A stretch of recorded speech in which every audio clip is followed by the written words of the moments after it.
चर्चा प्रारंभ होत है, सुनो साथ चित दे। भजो राज श्यामा श्री प्राणनाथ, सखी जीवन हमारोए। श्री महामति कहे साथ जी, भया चर्चा का बखत। अब तुम सुनियो चित दे, लाल आगे आए बैठे न तखत। लाल आगे आए बैठे न तखत। श्री भागवत शास्त्र की सब खुल गई नजर। विवेक सारी वस्तु को हो गई आत्म फजर। हो गई आत्म फजर, उठ के आए आसन।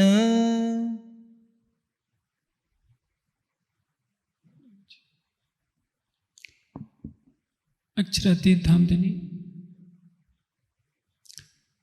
श्री लालदास जी के तन से अपने वितक लिखवा रहे हैं। प्रसंग है जब श्री देवचंद जी के धाम हृदय में श्री राज जी विराजमान हो जाते हैं तो उनको यहाँ से बैठे बैठे परम धाम तक सब कुछ साफ दिखने लगता है। जब तक हमारा दिल धनी का धाम नहीं होता तब तक हमारी आंखों के सामने माया रहती है, मायावी जगत दिखता है, शरीर दिखता है।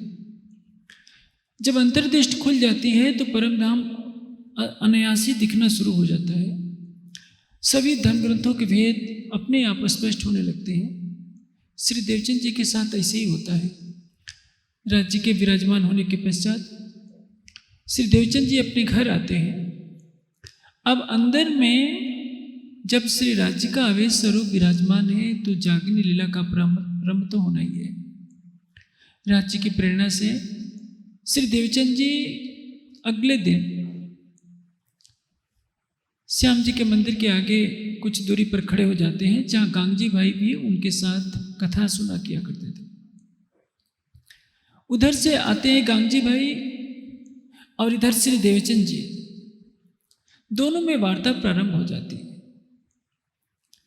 दोनों चर्चा में इतने तल्लीन हो जाते हैं कि एक पनहारी यानी पानी भरने वाली उधर से होकर गुजरती है तो देखते कि ये बातें कर रहे हैं। दोबारा आती है। उस जमाने में आजकल की तरह घरों में नल की फिटिंग नहीं हुई होती थी।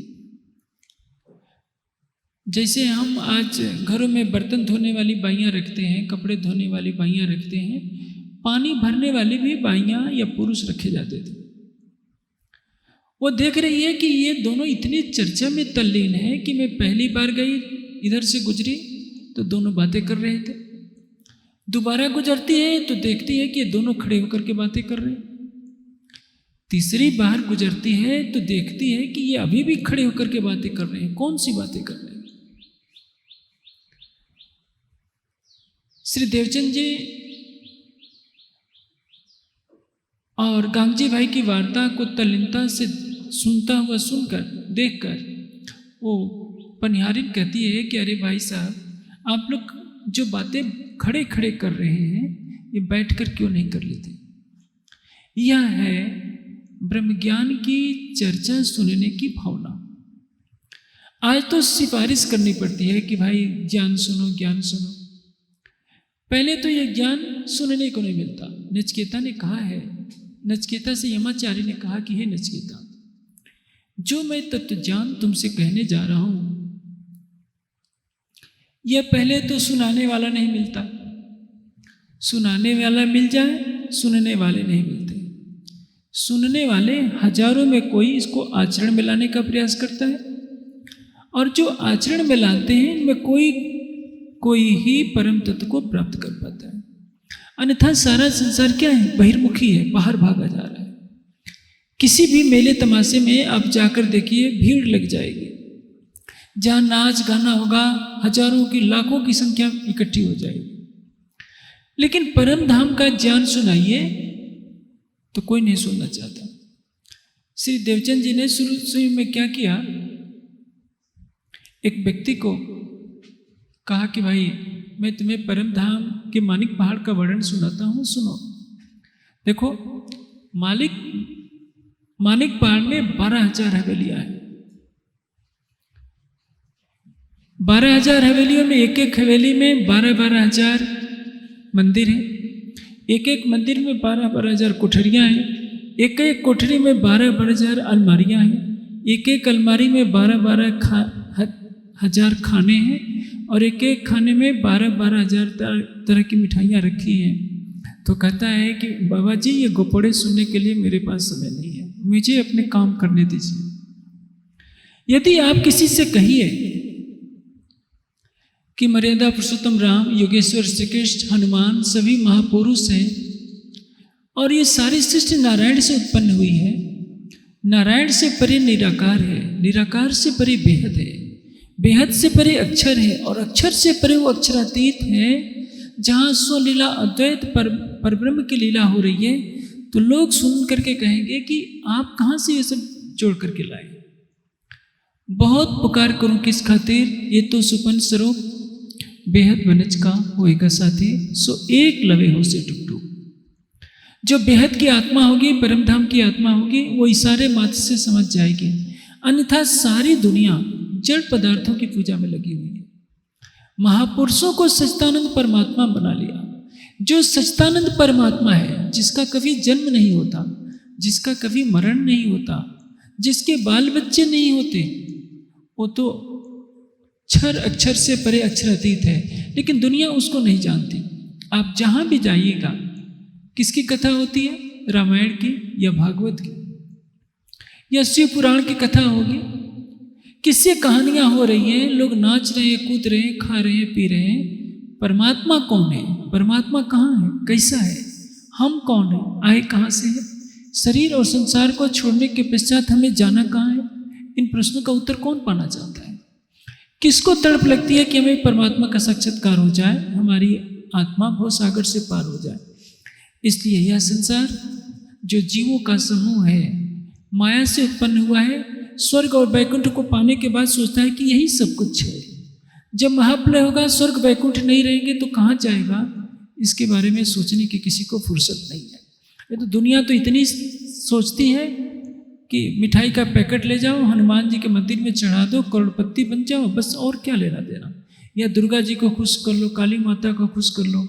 लेकिन आत्मा क्या है, परमात्मा क्या है, इस पर कोई बिरला ही सोचना चाहता है। अब श्री देवचंद जी गांगजी भाई से प्रश्न करते हैं कि गांगजी भाई, इतने साल से तुम भी भागवत सुन रहे हो, यह तो बताओ। कांजी भट्ट वर्णन करते हैं कि 14 लोकों का ब्रह्मांड है, अष्टावरण का भी वर्णन करते हैं और ये भी बताते हैं कि महाप्रलय में सब कुछ नष्ट हो जाता है।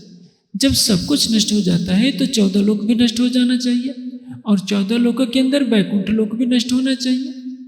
फिर वैकुंठ निराकार से आगे का ज्ञान तो वो देते नहीं है। जब सुनी पार की बान, तब भई धनी की पहचान। जब देवचंद जी के मुख से ऐसा अलौकिक ज्ञान सुनते हैं गांगजी भाई, तो उनको पहचान हो जाती है कि देवचंद जी तो मेरे बाद आए हैं। देवचंद जी से पहले मैं कांजी भट्ट से भागवत की कथा सुनते ही आ रहा हूँ, लेकिन ये जो प्रश्न बार बार मुझसे देवचंद जी करते हैं, लगता है कि ये ज्ञान तो कांजी भट्ट के पास भी नहीं है। इनके अंदर कोई अलौकिक स्वरूप है जो ये अलौकिक ज्ञान की बातें कह रहा है।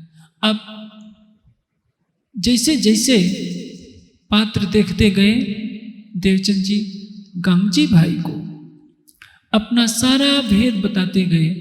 कैसे अमरकोट में उनका जन्म हुआ, बारात के पीछे पीछे जाते समय कैसे उनको राज्य ने पहली बार दर्शन दिया, भोजनगर में चितवनी में दोबारा दर्शन हुआ और तीसरी बार इसी नौतनपुरी में श्याम जी के मंदिर में कैसे राज्य ने दर्शन दिया, उनके धाम हृदय बैठे। जब पात्र देखा तब बताया। संसार में हर कोई पात्र नहीं बनता। 12,000 ब्रह्मात्माओं के अंदर इंद्रावती जी को ही राज्य ने अपनी शोभा दी। आप कह सकते हैं तब तो राज्य ने पक्षपात किया। राज्य पक्षपात कभी नहीं करते हैं।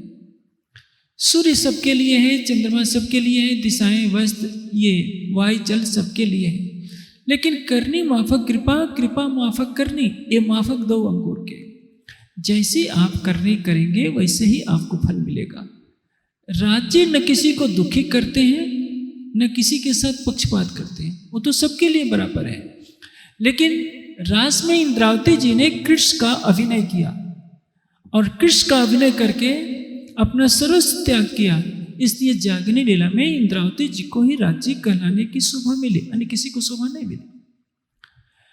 खटुती में इंद्रावती जी की आत्मा कहती है कि सुंदर साथ जी, आपको मैं वशीकरण मंत्र सिखा देती हूँ, लेकिन मेरा दावा है कि सीख करके भी आप उसको आचरण में नहीं ला पाओगे। मैंने राज्य को प्रेम के पिंजरे में तोता बनाकर रखा है, लेकिन आप नहीं ला पाओगे। चुनौती देकर कहती, और बात भी सही है। 400 वर्ष बीतने वाले हैं श्री महाराज जी के तन को इस संसार में प्रकट हुए।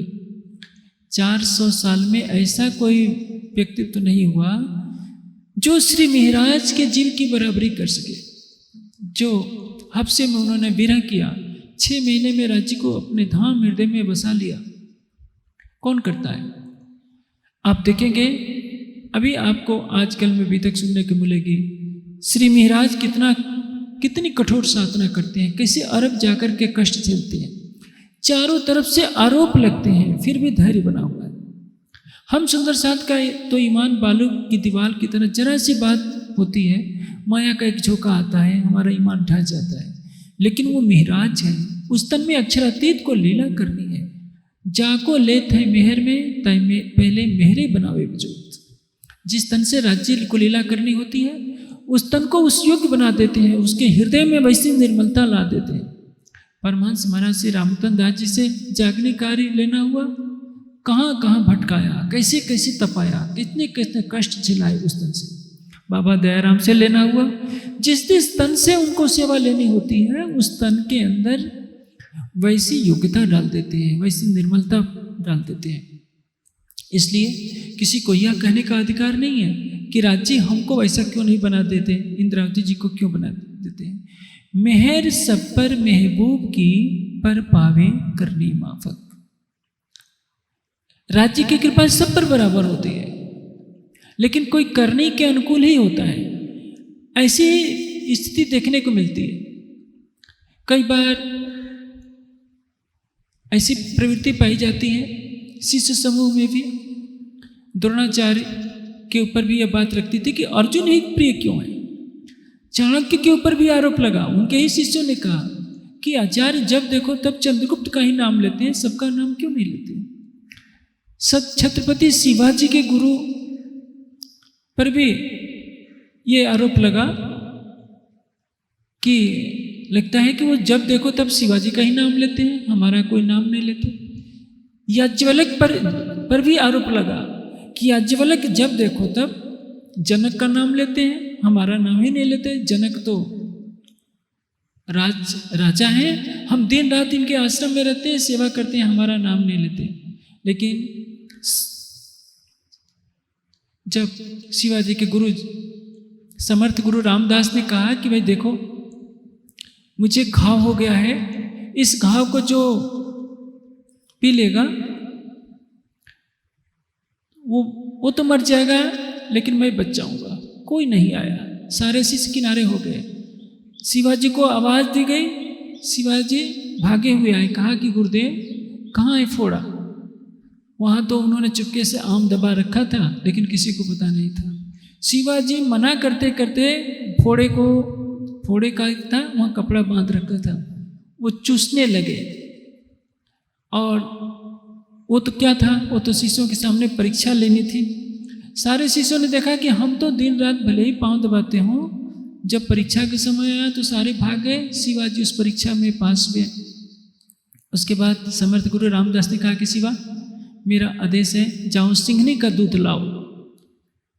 सिंघनी का दूध धोना कितना कठिन होता है, सीधे मृत्यु को निमंत्रण देना होता है। आजकल के देश के बहादुर तो गाय का भी दूध नहीं दुहो पाते, वो इतने बहादुर हैं कि गाय लात मार देगी। उस छत्रपति शिवाजी सिंगनी के पास जाकर कहते हैं कि माता, गुरुदेव ने दूध मंगाया है और मुझे तुम्हारा दूध दुहना है। अपने पैर उठाकर लेट जाती है और सिंगनी का दूध आसानी से दूह लेते हैं। आखिर जिसने भेजा है कुछ समझ करके तो भेजा है, ऐसा थोड़े समर्थ गुरु भेजेगा कि जाओ मौत के मुंह में चले जाओ। लेकिन आस्था होती है। मिहिराज की पग पर परीक्षा होगी। श्री देवचंद जी के चरणों में आने के पश्चात सभी संघर्षों से उन्हें गुजरना पड़ेगा। अभी तो श्री देवचंद जी के तन से होने वाली लीला का प्रसंग चल रहा है। देवचंद जी के तन में अब राज्य लीला करने लगते हैं। गांगजी भाई अपने घर पर पधरा लेते हैं। गांगजी भाई बहुत बड़े धनवान व्यक्ति थे। अपने विशाल गृह का एक भाग श्री देवचंद जी के लिए छोड़ देते हैं। श्री देवचंद जी क्या एक पुत्र और एक पुत्री, पुत्र हैं बिहारी जी, पुत्री हैं जमुनाबाई। उनका जन्म हो चुका होता है। लेकिन श्री देवचंद जी को क्या मान करके सेवा करते हैं? साक्षात धाम धनिक की सेवा मान करके सेवा करते हैं। पधराए अपनों घरे, क्या मान करके? ये हमारे धाम के धनी हैं जो इस तन में बैठ कर लीला कर रहे हैं। उनकी पत्नी बहुत नानुकुर करती थी सेवा में, वो चाहती नहीं थी।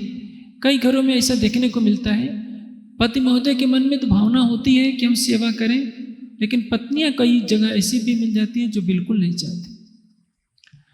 कभी भोजन कराते समय कुछ न कुछ बोझ महसूस करती हैं। लेकिन देवचंद जी ऐसी मिट्टी के बने हुए हैं। गांगजी भाई, उन्होंने देखा कि मेरी पत्नी मेरे राह में बाधक बन रही है, तो उधर की परंपरा थी जब तक पति मायके में न ससुराल में न जा लाने के लिए पत्नी स्वतः नहीं आ सकती थी, या कोई ससुराल वाला पहुंचा नहीं सकता था। किसी बहाने से अपनी पत्नी को भेज दिया कि यह काम है, और दोबारा जीवन में लेने के लिए नहीं गए कि भले ही पत्नी छूट जाए, सतगुरु महाराज की सेवा नहीं छूटनी चाहिए। यह है निष्ठा। गांधी भाई ने वो कर कर दिखाया। एक तरफ माया के रूप में पत्नी खड़ी है, दूसरी तरफ सतगुरु महाराज की सेवा खड़ी है। देवचंद जी की सेवा के लिए गांधी भाई ने अपनी पत्नी का भी परित्याग कर दिया। आप देखिए, अब जैसे जैसे समय बीतता जाता है, श्री देवचंद जी वाणी की चर्चा करते हैं, परम धाम का प्रसंग वर्णन करते हैं, अखंड ब्रज रास और परम धाम की चर्चा करते हैं। जब चर्चा करते हैं तो राज्य का आवेश उनके तन से निकलकर प्रकट हो जाता है और श्री कृष्ण के रूप में सबको दर्शन देता है। ब्रज की लीला भी प्रकट हो जाती है प्रत्यक्ष। रास की लीला भी योग माया के ब्रह्मांड में जो हो रही होती है, सबको इन आंखों से दिखाई देने लगती है। राज्य श्री कृष्ण के रूप में प्रतिदिन दर्शन देते हैं और 3 बार प्रातः दोपहर सायं भोजन भी करते हैं, सबसे बातें भी करते हैं, किसी को सोने की कसेड़ी भी दे देते हैं। ऐसी अलौकिक लीला क्यों की? क्योंकि उस युग में आजकल की तरह इतना ज्ञान का प्रचार था नहीं। सुंदर साथ को कैसे बताया जाए कि तुम ही ब्रजराज के हो, तुम ही परम धाम से आए हो। जब इस लीला को प्रत्यक्ष देख लेंगे तो सबको विश्वास हो जाएगा कि हाँ, हम ही ब्रज में थे, हम राज में थे, परम धाम से हम ही आए। इसलिए राज्य ने आड़िका लीला की। एक दिन सुंदर साथ ने कहा कि सतगुरु महाराज, यमुना जी के जल का आप इतना अच्छा वर्णन करते हैं, क्या उस यमुना जी को देखने का अवसर नहीं मिलेगा? श्री देवचंद जी वर्णन करने लगे कि देखिए, ये पुखराज पर्वत है और यहाँ से यमुना जी निकलती हैं और इस दर से मुड़कर इसके 7 घाट आते हैं, आगे हौज घोसों में जाकर मिलती है। जैसे जैसे दीवार पर लकीर खींचते गए, यमुना जी का जल खलखलाते हुए वहाँ बहने लगा। दूध से भी उजला, मिश्री से भी मीठा। सब सुंदर साथ ने स्नान भी कर लिया, उसका जलपान भी कर लिया। लेकिन ये एक दृश्य था, इसको कहते हैं आड़िका लीला। आड़िका लीला और चमत्कारिक लीला में थोड़ा सा अंतर होता है। आड़िका लीला यानी प्रकृति के नियमों के विपरीत ऐसे दृश्य उपस्थित कर दिया जाए जैसे यमुना जी कैसी हैं, इस दुनिया में उसकी उपमा किसी से नहीं दी जा सकती। लेकिन उसको अपने आत्मबल से दिखा देना, जिस तन में राज्य विराजमान हो उसके लिए ये कठिन नहीं था, लेकिन इसका एक नुकसान भी है। चमत्कार से आस्था थोड़े समय के लिए टिकती है, बाद में उस आस्था को ठेस लगती है। जैसे कोई यहाँ चमत्कार दिखाने वाला आ जाए, नदी पर, ये यमुना नदी है, उस पर खड़ाऊ पहन करके चल दे, पूरा सरसावा, पूरा यमुना नगर उसके चरणों में आ जाएगा, एक दिन की देर नहीं लगेगी। किस लिए? हर कोई करोड़पति बनना चाहेगा। कोई आकाश में उड़ने लगे, सारी दुनिया धन्य हो योगीराज, ऐसा कह करके चरणों में आ जाना चाहेगी। लेकिन उसको आत्मज्ञान की प्यास नहीं है, उसमें भक्ति भाव नहीं होता, केवल आशीर्वाद लेना चाहती है, करोड़पति बनना चाहती है, परमात्मा से प्रेम उसके पास नहीं होता। राज्य ने तो आड़िका लीला दिखाई केवल आस्था दिलाने के लिए, लेकिन इन आड़िका लीलाओं के कारण सुंदर साथ सतगुरु धनी श्री देवचंद जी पर तो आस्था रखने लगा, लेकिन पूरी तरह से जागृत नहीं हो पाया। ब्रज रास और धाम की सुधति पर जागने की सुधना, जागने कब होगी? जब वाणी उतरेगी। खिलवत, परिक्रमा, सागर, श्रृंगार के अवतरण के बिना किसी की आत्मा जागृत नहीं हो सकती। सुंदर साथ इन आंखों से श्री देवचंद जी के तन से प्रकट होने वाले श्री कृष्ण जी का दर्शन करते हैं, ब्रज लीला का दर्शन करते हैं, रास लीला का दर्शन करते हैं। 313 सुंदर साथ जागृत भी होते हैं, तारतम भी लेते हैं। राज्य का श्रृंगार वर्णन भी श्री देवचंद जी करके सुनाते हैं, लेकिन संक्षिप्त रूप में। जब तक सुंदर साथ को खिलवत की वाणी न पढ़ने को मिले, परिक्रमा न पढ़ने को मिले, जिसमें 25 पक्षों का वर्णन किया गया है, सागर श्रृंगार का वर्णन न मिले, तब तक कैसे कोई अपनी आत्मा को जागृत कर सकता है? आज तो समाज में एक बहुत बड़ी भ्रांति फैल गई है। कोई व्यक्ति जाता है, 100 को तारतम दे आता है। तारतम भी देना कैसे? कान में फूंक मार देते और गले में लकड़ी की माला पहना देते, कहते हैं कि हमने 100 की आत्मा जागृत कर दी। यदि गले में लकड़ी बांधने से आत्मा जागृत हो जाएगी, तो सिर पर तुलसी का गट्ठर बांध देने से क्या होगा? ऐसा नहीं है। वाणी में कहीं नहीं लिखा है, वितक में कहीं नहीं लिखा है, चारों वेदों में कहीं नहीं लिखा है कि तुलसी की माला मात्र पहनने से और 6 चौपाइयों का तारतम याद कर लेने से हमारी आत्मा जागृत हो गई। हमने तो वैष्णवों के सारे संस्कार ले लिए। जब तक हमारी सुरता परम धाम में प्रवेश नहीं करेगी, युगल स्वरूप को देखेगी नहीं, तब तक हमें जागृत कहलाने का कोई अधिकार नहीं है। श्रृंगार के 4थे प्रकरण में कहा गया है, वह है आत्म का फरमोशी से जागे का प्रकरण। ऐसा आवत दिल हुक में यों इसके आत्म खड़ी होए, हक सूरत दिल में चुभे, तबरो जागे अंग देखो सो। आत्मा का जगना क्या है? हक की सूरत का दिल में चुभ जाना। जब हम आंखें बंद करके बैठे, शरीर स्थिर हो जाए, हमारी आत्मा यह मानने लगे कि मैं परात्म स्वरूपा हूँ, मेरा रूप रंग श्यामा जी जैसा है, और उसको राज्य श्यामा जी के एक एक अंग की झलक दिखाई देने लगे। हस्त कमल ऐसे हैं, चरण कमल ऐसे हैं, मुखारविंद ऐसा है, होठ ऐसा है, हृदय कमल ऐसा है, तब उसको ये कहने का अधिकार है कि अब मेरी आत्मा जागृत हो गई। ज्ञान दृष्टि जब जागनी होती है, वो अभी अधूरी जागनी होती है। ज्ञान और प्रेम एक दूसरे के पूरक हैं। ज्ञान का प्राण है प्रेम, और प्रेम का प्राण है ज्ञान। एक को हटा दीजिए तो दूसरा अधूरा हो जाएगा। वाणी का ज्ञान नहीं रहेगा तो आपको कोई बताने वाला नहीं है। परम धाम क्या है, हम कौन है, आए कहाँ से। जब परम धाम के ब्रह्माणी नहीं थे, न ब्रज में न रास में, तो किसी को पता नहीं था। आज ब्रह्मवाणी सरलता से सबके घरों में उपलब्ध है, लेकिन हमारे सिर पर सारे ब्रह्मांड का बोझ रहता है, हमारे पास चिंतन के लिए समय नहीं। चितवने की प्रक्रिया, कैसे निराकार से परे, बेहद से परे जाएंगे, कैसे परम धाम में हम सुरता लगाएंगे, ये नारायण को भी नहीं पता, ब्रह्मा विष्णु शिव को भी पता नहीं, हमें पता है। हम करोड़पति नहीं है, करोड़पति है तो अरबपति नहीं, लेकिन जिनको पौराणिक मान्यता में सारे ब्रह्मांड का स्वामी माना जाता है, वो भी तरह से रहे हैं कि मूल मिलावे का ज्ञान हमको मिल जाए, मूल मिलावे में हमें ध्यान करना है, लेकिन हमारे पास तो समय नहीं। आज संसार भगवान शिव की पूजा कर रहा है, और शिव की पूजा करके क्या मांगता होगा? राज जी हमको करोड़पति बना दीजिए, हमको मिनिस्टर का पद दे दीजिए। और बेचारे भगवान शंकर क्या कर रखे हैं? उनके पास तो 5 रुपया भी नहीं है, कोई कपड़ा नहीं है, कमर में बागंबर लपेट रखा है, घर भी नहीं है, इसलिए कैलाश की गुफा में पड़े। 2 मुट्ठी चावल भी नहीं रखा है उन्होंने अपने पास, सबसे निर्द्वंद होकर धीर ध्यान समाधि में बैठे। और उनके भक्त गांजा भांग पीते हैं, नशा करते हैं, तरह तरह के ऐसी कमरों में रहते हैं। और आजकल तो ऐसी परंपरा चल गई है, हनुमान जी के और शंकर जी के तो ताड़ इतनी ऊंची मूर्ति बना देते हैं, कई कई मीटर। बेचारे धूप में, वर्षा में, शीत में वैसे कष्ट पाती रहती है मूर्ति। तो जड़ है।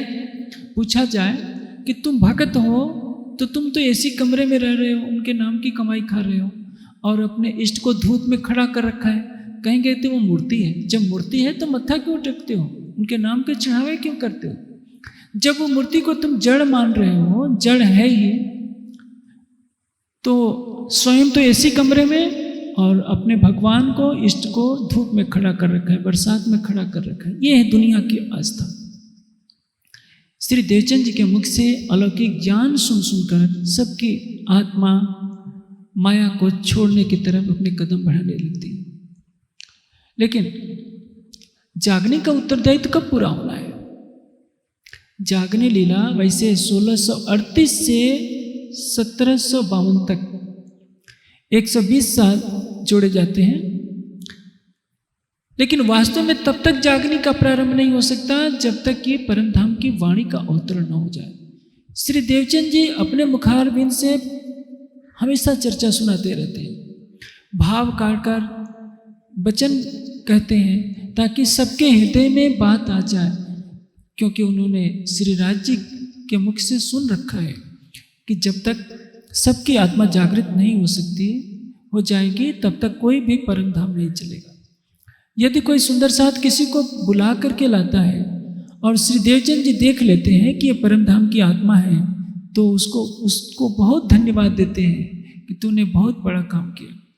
श्री देवचंद जी के अंदर ये भावना आती है कि मैं नौतनपुरी से बाहर जाऊं और सबकी आत्मा को जल्दी से जल्दी जगा लो, क्योंकि ये बहुत बड़ा पुण्य का काम है। राज्य की यह सेवा है। हम जागने के कार्य में जितना ही अपना तन लगाते हैं, धन लगाते हैं, मन लगाते हैं, उतनी ही राज्य की मेहर बरसती है। यह बात सबको याद रखनी चाहिए। इसलिए श्री देवचंद जी दिन रात अथक परिश्रम करके सबकी आत्मा को जागृत करने का प्रयास करते हैं। वहाँ संख्या बढ़ती जाती है, एक से दूसरे ने सुनी, दूसरे से तीसरे ने सुनी, बढ़ती जाती है भीड़। उसी में एक है केशव ठाकुर। जब श्री देवचंद जी को 1678 में श्री राज जी का दर्शन होता है, उसी समय, उससे 3 वर्ष पहले 16 विक्रम संवत 1675, विक्रम संवत 1675 का समय है, आश्विन मास है, आसो शुक्ल चतुर्दशी। ये चतुर्दशी का बहुत महत्वपूर्ण वर्णन है वितक में। आप देखेंगे कि चतुर्दशी बुधवारी, वही सनंद सारे बिहारी जी सु कहीं, चतुर्दशी बुधवारी को श्री देवचंद जी का अंतर्ध्यान दिवस भी है। और चतुर्दशी के दिन भादोवदी 14 स्नान, संवत 1774 भादोवदी 14 स्नान, प्रथम जाम और वार रवि प्रगटे धनी श्री धाम। भादो महीने में कृष्ण पक्ष की चतुर्दशी को रविवार के दिन प्रथम जाम और वार रवि, प्रथम पहर में यानी 6 से 9 बजे के बीच में प्रगटे धनी श्री धाम श्री महाराज का तन जन्म लेता है, उसमें इंद्रावती की आत्मा प्रवेश करती है और जिसमें कालांतर में विक्रम संवत 1715 में श्री राज जी ने आवेश स्वरूप से विराजमान होकर के लीला की। प्रगटे धनी श्री धाम राज्य उस दिन नहीं प्रकट गए, उस दिन तो श्री महाराज का जन्म होता है जिसमें राज्य ने विराजमान होकर के भविष्य में लीला करना। केशव ठाकुर लोहाड़ा छत्री थे। यह घटनाक्रम ऐसा है, कन्नौज के राजा जयचंद के समय में कुछ ऐसे छत्री थे जो वेद शास्त्र का पठन पाठन किया करते थे। राजा जयचंद ने अपने राज्य से कुछ ब्राह्मणों को बहिष्कृत कर दिया था क्रोध में आकर, तो कोई भी ब्राह्मण उनका यज्ञ कार्य नहीं करवाता था। जयचंद ने अपने उन क्षत्रियों से कहा कि तुम हमारा यह कार्य करवा दो। उन्होंने मना कर दिया कि यह कार्य ब्राह्मणों का हम नहीं करवाएंगे। जयचंद को क्रोध आ गया और उन्होंने उनको राज्य से बाहर निकाल दिया। यही परिवार जाकर गुजरात में हलार देश में उन्होंने अपना एक किला बनाया जो लोहे का बना हुआ था शत्रुओं से रक्षा के लिए, इसलिए इस वंश को लोहाड़ा छत्री कहते हैं। श्री महाराज उसी वंश के थे, यानी सूर्यवंशी। जो पुराण संहिता में लिखा है, सुंदरी च इंदिरा नामाभ्याम चंद्र सूर्यो माया अंधकार विनाशाया प्रतिबुद्धे भविष्यतः कलयुगे। सुंदरी और इंदिरा परम धाम की दो आत्माएं सूर्य और चंद्र नाम वाले दो तनों में अवतरित होंगी और इस महाराज के तन में वही मरु राजा का जीव। केशव राय उनके पिता हैं, माता जी हैं धनबाई। 5 भाई हैं। पहला भाई है हरिवंश, दूसरा है श्यामल जी, तीसरे हैं गोवर्धन, चौथे हैं महाराज और 5वें हैं उद्धव ठाकुर। ये परिवार भी रहता है। केशव राय क्या है, वहाँ के नौतनपुरी जो राज्य के राजा के मंत्री हैं और महाराज उनके चौथे पुत्र, 5वें पुत्र हैं उद्धव। इस समय जब श्री देवचंद जी के मुखारविंद से वाणी चर्चा का प्रवाह चल रहा होता है तो हरिवंश की पत्नी थी मेघबाई। मेघबाई की भतीजी है अजबाई और अजबाई का विवाह होता है गांगजी भाई के बेटे श्याम जी के साथ। इस लीला में चूंकि गांगजी भाई के घर ही श्री देवचंद जी विराजमान रहते हैं तो सारी लीलाएं प्रत्यक्ष देखती है अजबाई। अजबाई आकर अपनी बुआ मेघबाई के यहाँ कहती है कि बुआ, हमारे घर साक्षात श्री कृष्ण जी प्रकट होते हैं, प्रतिदिन भोजन करते हैं, सबसे बातचीत भी करते हैं, सोने की कसेड़ी भी एक सुंदर साथ को दे दे। अब श्री देवचंद जी ने जैसे ही उंगली दीवार पर खींची तो वहाँ यमुना जी का जल बहने लगा। चलो तुम भी देख सकती हो। यह बात धीरे धीरे पूरे घर में फैल गई और आप जानते हैं जब मेघबाई को कहा, मेघबाई पत्नी है उनके बड़े भाई सबसे जो बड़े भाई उन्होंने कहा कि मैं खुद कैसे जाऊं। उन्होंने अपने छोटे भाई अपने देवर को भेज दिया गोवर्धन को, तुम जाकर के देखो। गोवर्धन भी क्यों जाए, उन्होंने अपनी पत्नी पद्मा को कह दिया पहले तू जाकर के देखा तब मैं जाऊं, क्योंकि लोगों को सबसे बड़ा अधिकार किस पर दिखता है, पत्नी पर। उसको हर काम में पत्नी को लगा लेते हैं कि पहले तुम जाकर के पता कर रहा तो मैं जाऊंगा। पद्मा जाकर के देखती है और सारी बात आकर के बता देती है कि हाँ जो अजबाई ने कहा है वो सारी बात सच है। अब गोवर्धन जाते हैं, सारी बात वहाँ लीला देखते हैं, आकर के श्री देवचंद जी के चरणों में प्रणाम करते हैं और कहते हैं कि सतगुरु महाराज आप मेरी आत्मा को जागृत कीजिए। कुछ नहीं मांगा, केवल एक चाहत कि मेरी आत्मा जागृत हो जाए। जागृति का महत्व कितना है शायद हम नहीं जानते। जैसे आप जितने सुंदर साथ बैठे हैं, आपके सामने राज्य आकर के प्रकट हो जाए तो आप क्या मांगेंगे? कोई मांगेगा कि हमको राष्ट्रपति बना दीजिए, कोई मांगेगा प्राइम मिनिस्टर बना दीजिए, कोई अरबपति बनना चाहेगा। लेकिन यह बताइए, ये बन करके आप क्या करेंगे, क्या लेकर जाएंगे आप अपने साथ? एक तरफ सारे ब्रह्मांड का राज्य मिल जाए और एक तरफ जागृति का सुख मिल जाए, जागने का सुख, तो उसके सामने एक ब्रह्मांड नहीं, करोड़ों वैकुंठ के राज भी कुछ नहीं है। कोट राज वैकुंठ के न आवे इत के खिन समान। जिसको चितवनी की लत तो नहीं कहेंगे, जिसको चितवनी का सुख मिल जाएगा, उसको यदि कहा जाए कि तुम सारे ब्रह्मांड का राज्य ले लो लेकिन चितवनी करना छोड़ दो, तो वह नहीं छोड़ सकता, क्योंकि उसके बिना वो रह ही नहीं सकता।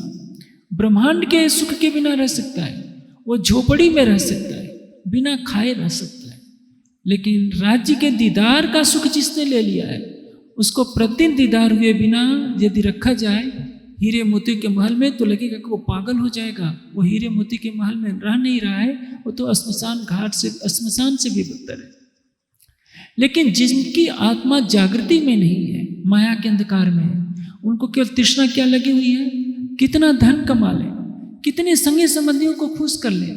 जिनको खुश करने में अपनी सारी ऊर्जा लगा रहा है, उस बेचारे को ये पता भी नहीं कि ये सारे तुम्हें एक दिन छोड़ देंगे। ये केवल चिपके हुए हैं तुम्हारे से केवल धन लेने के लिए, और श्मशान घाट में जाने तक प्रिय बने हुए हैं। जिस दिन श्मशान में शरीर जलाया जाएगा, सब लोग पीछे हट जाएंगे। साल में एक बार कभी कभार भूले भटके याद कर लेंगे। हर व्यक्ति का अपना परिवार है, अपना सुख है। प्राणी न जाने कहाँ से अपने कर्मों का फल लेने के लिए परिवार में आकर के टपक जाता है। कोई पुत्र बनता है, कोई पिता बनता है, कोई पत्नी बनता है, कोई पति बनता है। सब एक दूसरे का रिश्ता निभाते हैं। परमात्मा से क्या रिश्ता है, इसको तो कोई बिरला ही जानता है। इसलिए जब श्री देवचंद जी के पास गोवर्धन भाई जानते हैं, तो गोवर्धन भाई के अंदर परम धाम की आत्मा है, मिहिराज के अंदर परम धाम की आत्मा है, और जो पांचवा छोटा भाई है उद्धव, उनके अंदर परम धाम की आत्मा है। जो पहला भाई है हरिवंश और दूसरा है श्यामल जी, दोनों के अंदर कोई परम धाम की आत्मा नहीं। तो अब गोवर्धन भाई जाते हैं 4-5 दिन और आकर के वो सारा वर्णन सुनाते हैं। उस समय मिहिराज की उम्र केवल 12 वर्ष 2 महीना 20 दिन की 10 दिन की हुई रहती है। जब गोवर्धन भाई जाते हैं तो उस समय मिहिराज की उम्र 12 वर्ष 2 महीना 5 दिन की रही होती है। 3-4 दिन आकर के जैसे गोवर्धन ने वर्णन किया कि सचमुच मैंने वहां देखा, जब सदगुरु महाराज चर्चा करते हैं तो राज्य का आवेश स्वरूप प्रकट हो जाता है। कृष्ण जी के रूप में सबसे बातें करता है, सबको प्रत्यक्ष दर्शन मिलता है। इन आंखों से ब्रज की लीला देखने को मिलती है, रास की लीला देखने को मिलती है। अब उस तन में वही इंद्रावती की आत्मा है जिसने रास के अंदर राज्य को नाको चुन चबवा दिया था। आत्मा अंदर से तड़पती है अपने प्राणेश्वर के दर्शन के लिए। मिहिराज 12 वर्ष के, 12 वर्ष 2 महीने की अवस्था है। आज के छोटे बच्चों को हम 12 वर्ष में क्या करते हैं, माताएं 8 बजे तक सुलाती रहेंगी लाड में, और वो माताएं सबसे बड़े सत्य में अपने बच्चे की, जो कहती है कि बेटे सोते रहो, अभी तो आज रविवार का दिन है, तुम सो लो। वो माता माता नहीं है, वो पिता पिता नहीं है। यह हमारा उत्तरदायित्व है बच्चों को धार्मिक संस्कार देना, उनको आलसी न बनने देना। हम अपने बच्चों को आलसी बनाएंगे तो हम सबसे बड़े शत्रु। वो आचार्य नहीं कहला सकता, वो माता पिता नहीं है जो अपने बच्चों में धार्मिक संस्कार न दें, उन्हें पुरुषार्थी न बनाएं। उनको कोमल गद्दों में सुला कर हम यदि आलसी और अकर्मणी बना देते हैं तो हम उनके पूरे भविष्य को बर्बाद कर देते हैं। अब मिहिराज सुनकर भला कैसे रह सकते हैं, वे अपने भ्राता से कहते हैं कि मुझे भी चलना है सदगुरु महाराज के दर्शन करने। गोवर्धन कहते हैं कि तू अभी छोटा है, तुम्हें जाने का अधिकार नहीं। लेकिन अंदर जब हृदय व्याकुल हो जाता है तो कहते हैं कि नहीं मैं भी चलूँगा साथ में। फिर भी हाथ छुड़ा करके जब जाने लगते हैं, महाराज उनको हाथ पकड़ते हैं कि नहीं मैं जाऊँगा, तो जबरन हाथ छुड़ा करके गोवर्धन चले जाते हैं। लेकिन महाराज भी दृढ़ संकल्प के पक्के हैं, पीछे पीछे रोते हुए चले जाते हैं। अब देखिए, एक आत्मा है जिसको मना भी किया जा रहा है तो भाग करके आती है। इतना बड़ा सरसावा नगर है, छोटा सा कस्बा ही कहिए, छोटा सा नगर, कितने सुंदर साथ है, सुनने के लिए आते हैं। आसपास के इलाकों से भी कितने लोग आते हैं। यदि मैं यही भी तक गुजरात में करूं तो मैं समझता हूं कम से कम 1000 की संख्या तो आ ही जाएगी, कम से कम। गुजरात में मैंने सवेरे कहीं और चर्चा की है, दोपहर को कहीं और की है, रात शाम को कहीं और की है। हर जगह 700-800 की संख्या इकट्ठी हो ही जाती है। लेकिन इधर समझ में नहीं आता, लोगों को धर्म से कम प्रेम है, जबकि ये धरती हिमालय की तराई की है, गंगा यमुना का किनारा है। फिर भी आज समय के प्रवाह में धर्म का प्रचार न होने से इतने माया ने असर कर डाला है कि यहाँ के लोगों में धर्म के प्रति भावना कम रह गई। अब वो महाराज बाहर रो रहे होते हैं, किसी तरह से उनको सांत्वना देकर गोवर्धन कहते हैं कि तुम यहीं रहो, मैं पूछ करके सतगुरु महाराज से आता हूँ, तब तुमको अंदर ले चलूँगा। गोवर्धन जाते हैं, सतगुरु महाराज के चरणों में प्रणाम करके कहते हैं कि गुरुदेव, सतगुरु महाराज, मेरा छोटा भाई मना करने पर भी रोते रोते आ गया है। यदि आपकी स्वीकृति हो तो मैं आपको आपके चरणों में उसको लाऊं। सतगुरु धनी सिद्ध देवचंद जी कहते हैं कि जब बच्चा छोटी अवस्था में होता है तो निर्मल होता है। ध्रुव को 5 वर्ष की अवस्था में भगवान के चरण कमल प्राप्त हो गए थे, इसलिए तुम अवश्य लाओ। जैसे ही महाराज सतगुरु धनी सिद्ध देवचंद जी के सामने जाते हैं, देवचंद जी देखते ही पहचान जाते हैं, अरे यह तो इंद्रावती की आत्मा है, इसी के तन से तो सारा काम होना है आगे आने वाले समय में। जैसे ही श्री महाराज सतगुरु धनी सिद्ध देवचंद जी के चरणों में प्रणाम करते हैं, सिर पर हाथ रखते हैं और श्री महाराज के अंदर तत्क्षण हृदय में आई जागृत बुद्धि। सतगुरु धनी सिद्ध देवचंद जी के सिर पर हाथ रखते ही महाराज के हृदय में जागृत बुद्धि पृष्ठ हो जाती है, उनकी आत्मा जागृत की तरफ कदम बढ़ा देती है। इस बीच में घटना होती है। एक साथ जब जानते हैं धर्म का प्रचार होता है तो उसमें बाधाएं भी होती हैं। गांगजी भाई के यहाँ जब चर्चा चलने लगती है तो 1-2 नहीं, काफी संख्या में सैकड़ों लोग उनके यहाँ आने लगते हैं। गांगजी भाई का हृदय बहुत विशाल है, जितने सुंदर साथ आते हैं कुछ न कुछ तो जलपान उनको कराना ही पड़ता होगा। बहुत धनवान है, फिर भी वो हिम्मत नहीं हारते हैं कितने भी खर्च हो। लेकिन चुगलखोरी भी हर जगह होती है। एक चुगलखोर ने चुगली कर दी कि ये जो देवचंद जी हैं उनके यहाँ स्त्री और पुरुष एक साथ बैठा करते हैं। जब एक साथ बैठा करते हैं तो क्या करते हैं ये तो उसने बताया नहीं, गलत भावना से कह दिया कोतवाल से। कोतवाल जानते हैं, वो तो बिना सोचे समझे उन्होंने 2 पुलिस वालों को, पहरेदारों को कह दिया कि जाकर के जांच करो कि क्या हो रहा है। वो रात्रि का समय है, कथा चर्चा चल रही होती है। एक जो पहरेदार है उसको दिख रहा है कि जिस घर के पास उसको भेजा गया है वहाँ दीपक जल रहा है। जैसे जैसे वो चलता जाता है उसको लगता है कि दीपक का तो पास मिल ही नहीं रहा है, और वो 12 कोस आगे चला जाता है। वहाँ जहाँ मोहबर जी का गांव है, धरोल के उधर ये नौतनपुरी से आगे मोहबर जी के गांव में, जब वहाँ एक पानी भरने वाली महिला से पूछता है कि ये कौन सा गांव है, तो उसने कहा कि तुम लगता है नशे में हो क्या, ये मोहबर जी का गांव है। उसको गुस्सा लगता है कि मैं कहाँ आ गया। और दूसरा, एक कुएं के किनारे एक पूरी रात परिक्रमा देता रहा। वो सोचता है कि देवचंद जी का घर तो यहाँ होगा और मैं चलूं स्त्री पुरुषों को एक साथ पकड़ लूं कि ये रात के समय अकेले वहां बैठकर क्या कर रहे हैं इतने लोग। परिणाम यह होता है कि वो जब सवेरा होता है दिखाई देता है उसको कि मैं तो कुएं की मुंडेर के चारों तरफ परिक्रमा कर रहा था, यदि मेरा पैर कुएं में फिसल जाता तो मैं इस दुनिया से चला जाता।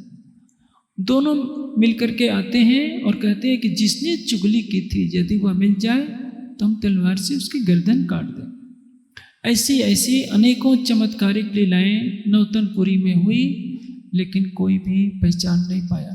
कौन पहचानेगा? जो परम धाम की आत्मा होगी। श्री देवचंद जी के पास सुनने के लिए तो सभी आते हैं, चमत्कारिक लीलाएं देखकर चले जाते हैं, लेकिन देवचंद जी तारतम किसको देते हैं? जो परम धाम की आत्मा होती है। 313 आत्माओं को वो तारतम देते हैं, लेकिन कोई भी जागृत क्यों नहीं हो पाता? क्योंकि परम धाम की वाणी के आए बिना कोई भी जागृत नहीं हो सकता। हर परमहंस ने किसी न किसी रूप में वाणी का प्रकाश किया है। परमहंस महाराज श्री रामतन दास जी के तन से भी बहुत सी आड़िका लीलाएं हुई। सुंदर साथ उन लीलाओं को याद तो करता है, लेकिन परमहंस महाराज श्री रामतन दास जी के बताए हुए रास्ते पर नहीं चलता। वे वाणी को खान देश से लेकर अपने सदगुरु के स्थान से लेकर सिर पर रखकर पैदल चल करके शेरपुर तक आए थे, यह दर्शाने के लिए कि वाणी का कितना सम्मान करना चाहिए। और गांव वालों से कहा कि गांव वालों, हम तुम्हारे लिए परमात्मा लेकर आए। लेकिन जैसा उनके अनुयायियों में वाणी के लिए अगाध प्रेम होना चाहिए, वाणी के चिंतन को फैलाने की प्रवृत्ति होनी चाहिए, वो नहीं हो पाई। एक साईं बाबा ने कैसे कैसे झूठे चमत्कार भी दिखा दिए। सीरियल ऐसा चल गया कि साईं बाबा के नाम पर पूरा हिंदुस्तान पागल हुआ पड़ा है। साईं बाबा के नाम के कितने मंदिर बन गए, चमत्कारों की कहानियां इतनी फैल गई। साईं बाबा ने किसी को परम धाम नहीं दिखाया, लेकिन उनके चमत्कारों को हिंदू समाज ने भुलाया। हमने न तो श्री देवचंद जी की महिमा को फैलाया, न प्राणनाथ जी की महिमा को फैलाया, न परमहंस महाराज श्री रामतन दास जी को फैलाया, क्योंकि हम लक्ष्य से ही भटक गए। हमने अकर्मण्यता को की चादर ऐसी ओढ़ ली कि हमें कुछ करना नहीं है। अकर्मण्यता और राग द्वेष के बंधन में हम इतने फंस गए कि जो कार्य हमें करना चाहिए था हमने नहीं किया। परिणाम आज सारा देश क्या परमहंस महाराज श्री रामतन दास जी को जानता है? क्या देवचंद जी को जानता है? या प्राणनाथ जी को जानता है? लेकिन साईं बाबा को सभी लोग जानते हैं। साईं बाबा ने नहीं बताया परमात्मा कौन है, परम धाम क्या है, कैसे दर्शन होता है।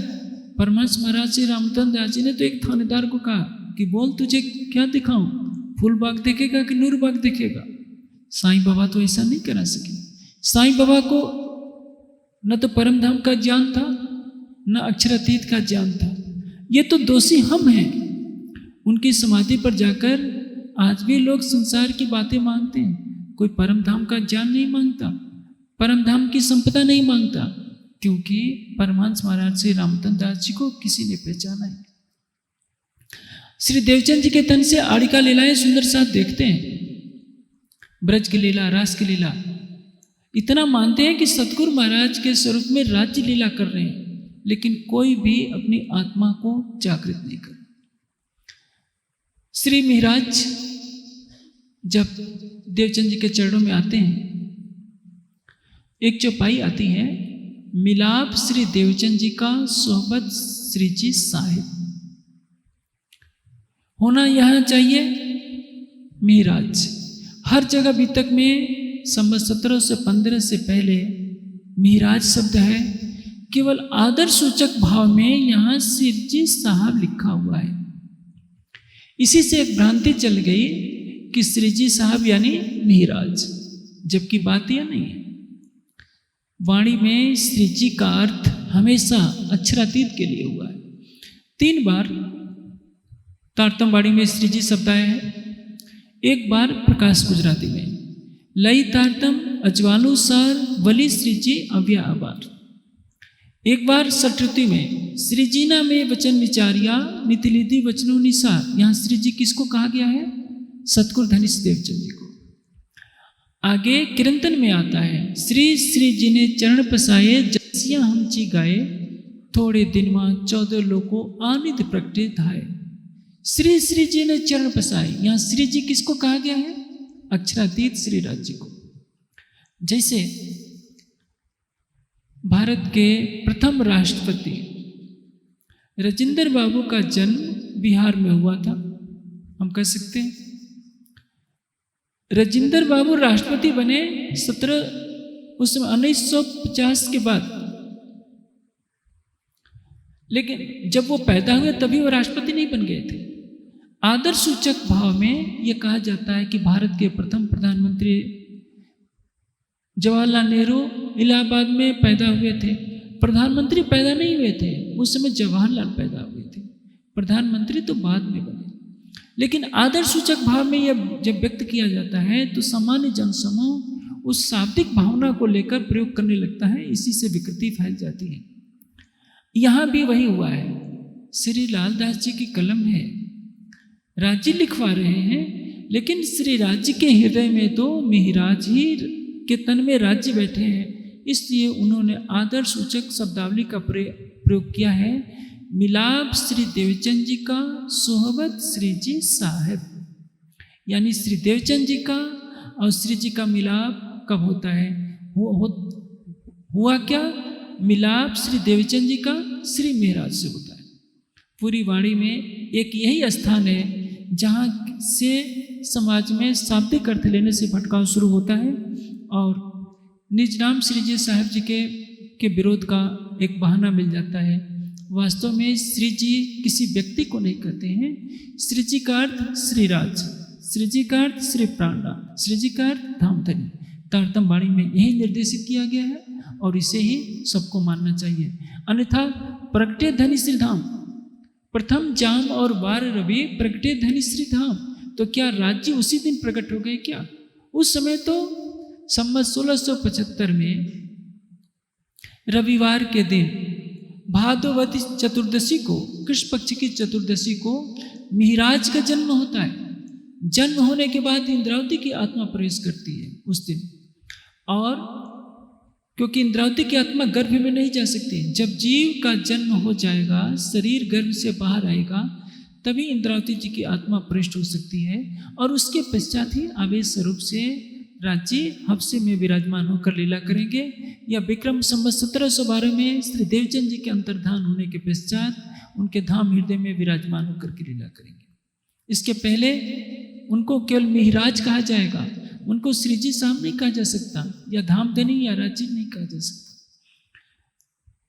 एक दिन श्री देवचंद जी ने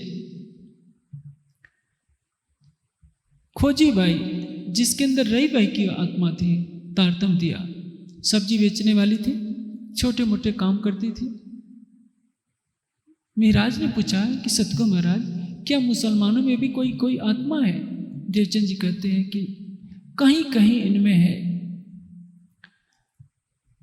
मैंने कुरान को देखने का प्रयास किया, लेकिन कर्मकांड के प्रभाव के कारण उस युग में ऐसा था कि कोई हिंदू कुरान का ग्रंथ पढ़ ले तो हिंदू समाज आपत्ति करता था और मुस्लिम अपने ग्रंथों को छूने भी नहीं देते थे। देवचंद जी ने कहा कि कहीं कहीं इनमें कोई आत्मा है, अन्यथा इनमें बहुत कम आत्मा है। जब रास की लीला हो रही थी, जिन जिन सखियों ने असुरों का अभिनय किया, अघासुर, बघासुर, कंस का जिसने अभिनय किया, उनकी सुरता पुराण संहिता के अनुसार इस जागनी लीला में मुस्लिम तन में आ गई। जिन जिन गोपियों ने सखियों का अभिनय किया, गोपियों का, उनकी सुरता स्त्री तन में आ गई। इंद्रावती जी ने कृष्ण का अभिनय किया, इसलिए इंद्रावती की आत्मा पुरुष तन में आ गई और इस जागनी के ब्रह्मांड में उनको अक्षरातीत की शोभा मिली। जिसके मन में जैसी भावना थी उसके अनुसार राज्य ने उनको जागने के खेल में अभिनय का पात्र दिया। हमारे साथ भी ऐसे ही होता है। जाको दिल जिन भात सो तासो मिले तिनविध, मन चाहिया स्वरूप हो के कारज किए सब सिद्ध। आप राज्य के मंदिर में जाएंगे, मत्था टेकेंगे, कहेंगे राज्य हमको करोड़पति बना दीजिए, तो राज्य क्या करेंगे? परमहंस महाराज श्री रामतन दास जी ने एक बार कहा कि कोई मेरे पास राज्य के लिए नहीं आता, सबके सब माया के लिए आते। बनारसी बहन जी बार बार जिद करती थी कि महाराज जी आप इनको परम धाम क्यों नहीं दिखा देते। महाराज जी ने बनारसी बहन से कहा कि देखो आज सबको लाइन में खड़ा कर दो और आज जो मांगेगा मैं वो सब देने के लिए तैयार हूँ। और बनारसी बहन जी को पास बैठा लिया। कोई आता है कहता है कि महाराज जी मेरी बहू मेरे से नाराज रहती, कोई कहता है कि मेरे बेटे की नौकरी नहीं लगी, कोई कहता है कि मेरा अभी पोता नहीं हुआ। एक ने भी नहीं कहा कि महाराज जी हमको परम धाम दिखा दीजिए, राज्य के बारे में बता दीजिए, हमारी आत्मा को जागृत कर दीजिए। जब सारी पंक्ति समाप्त हो गई तो महाराज जी ने हंसते हुए बनारसी बहन जी से कहा, देखा तूने इतने लोग थे, इतने सुंदर साथ, क्या किसी को राज्य की चाहत है? राज्य भी सारी लीला देख रहे हैं कि 40 लाख की संख्या में कितने सुंदर साथ हैं जो उनसे प्रेम करते हैं, कि उनको चाहते हैं। जब मेहराज श्री देवचंद जी के चरणों में आए तो संकेत रूप में सब कुछ उन्होंने बता दिया कि मेहराज आने वाले समय में तुम्हारे तन से परम धाम की वाणी उतरेगी, तुम परम धाम की आत्माओं को जागृत करोगे, विद्या अभिनंद बुद्ध निष्कलंक स्वरूप की शोभा तुम्हें मिलेगी, तुमको मूल स्वरूप अपनी सारी शोभा देंगे, लेकिन यह समय समय पर होता जाएगा, अभी नहीं। अब मेहराज और गोवर्धन में अटूट प्रेम है। दोनों भाई साथ साथ आते जाते हैं। दो नाते हैं, परम धाम का भी नाता, दोनों के अंदर परम धाम की आत्मा है और दोनों संगे भाई भी है। साथ साथ आना, साथ साथ भोजन करना, साथ साथ चर्चा सुनने जाना। प्रेम इतना गहरा जाता है कि दोनों एक दूसरे के बिना कहीं रहते नहीं। एक दिन चर्चा सुन करके आ रहे होते हैं तो बड़ा भाई तो चला गया था हरिवंश ठाकुर बाहर दूसरे प्रदेश में किसी व्यवसाय के कार्य से। जो मझला भाई था श्यामल जी, कोरा से कोरा जीव है, हृदय में कठोरता की भावना है। देखा कि ये दोनों तो बाबा जी बन गए, घर का सारा काम मुझे ही करना पड़ता है। देर से दोनों भाई आए तो उन्होंने क्रोध में बहुत अधिक फटकार लगा दी कि सारा घर का काम मुझे ही करना पड़ता है, तुम दोनों बाबा जी अभी बन गए हो, केवल भोजन के समय आते हो और सवेरे भोजन करके निकल जाते हो, सारा काम तो मुझे करना पड़ता है।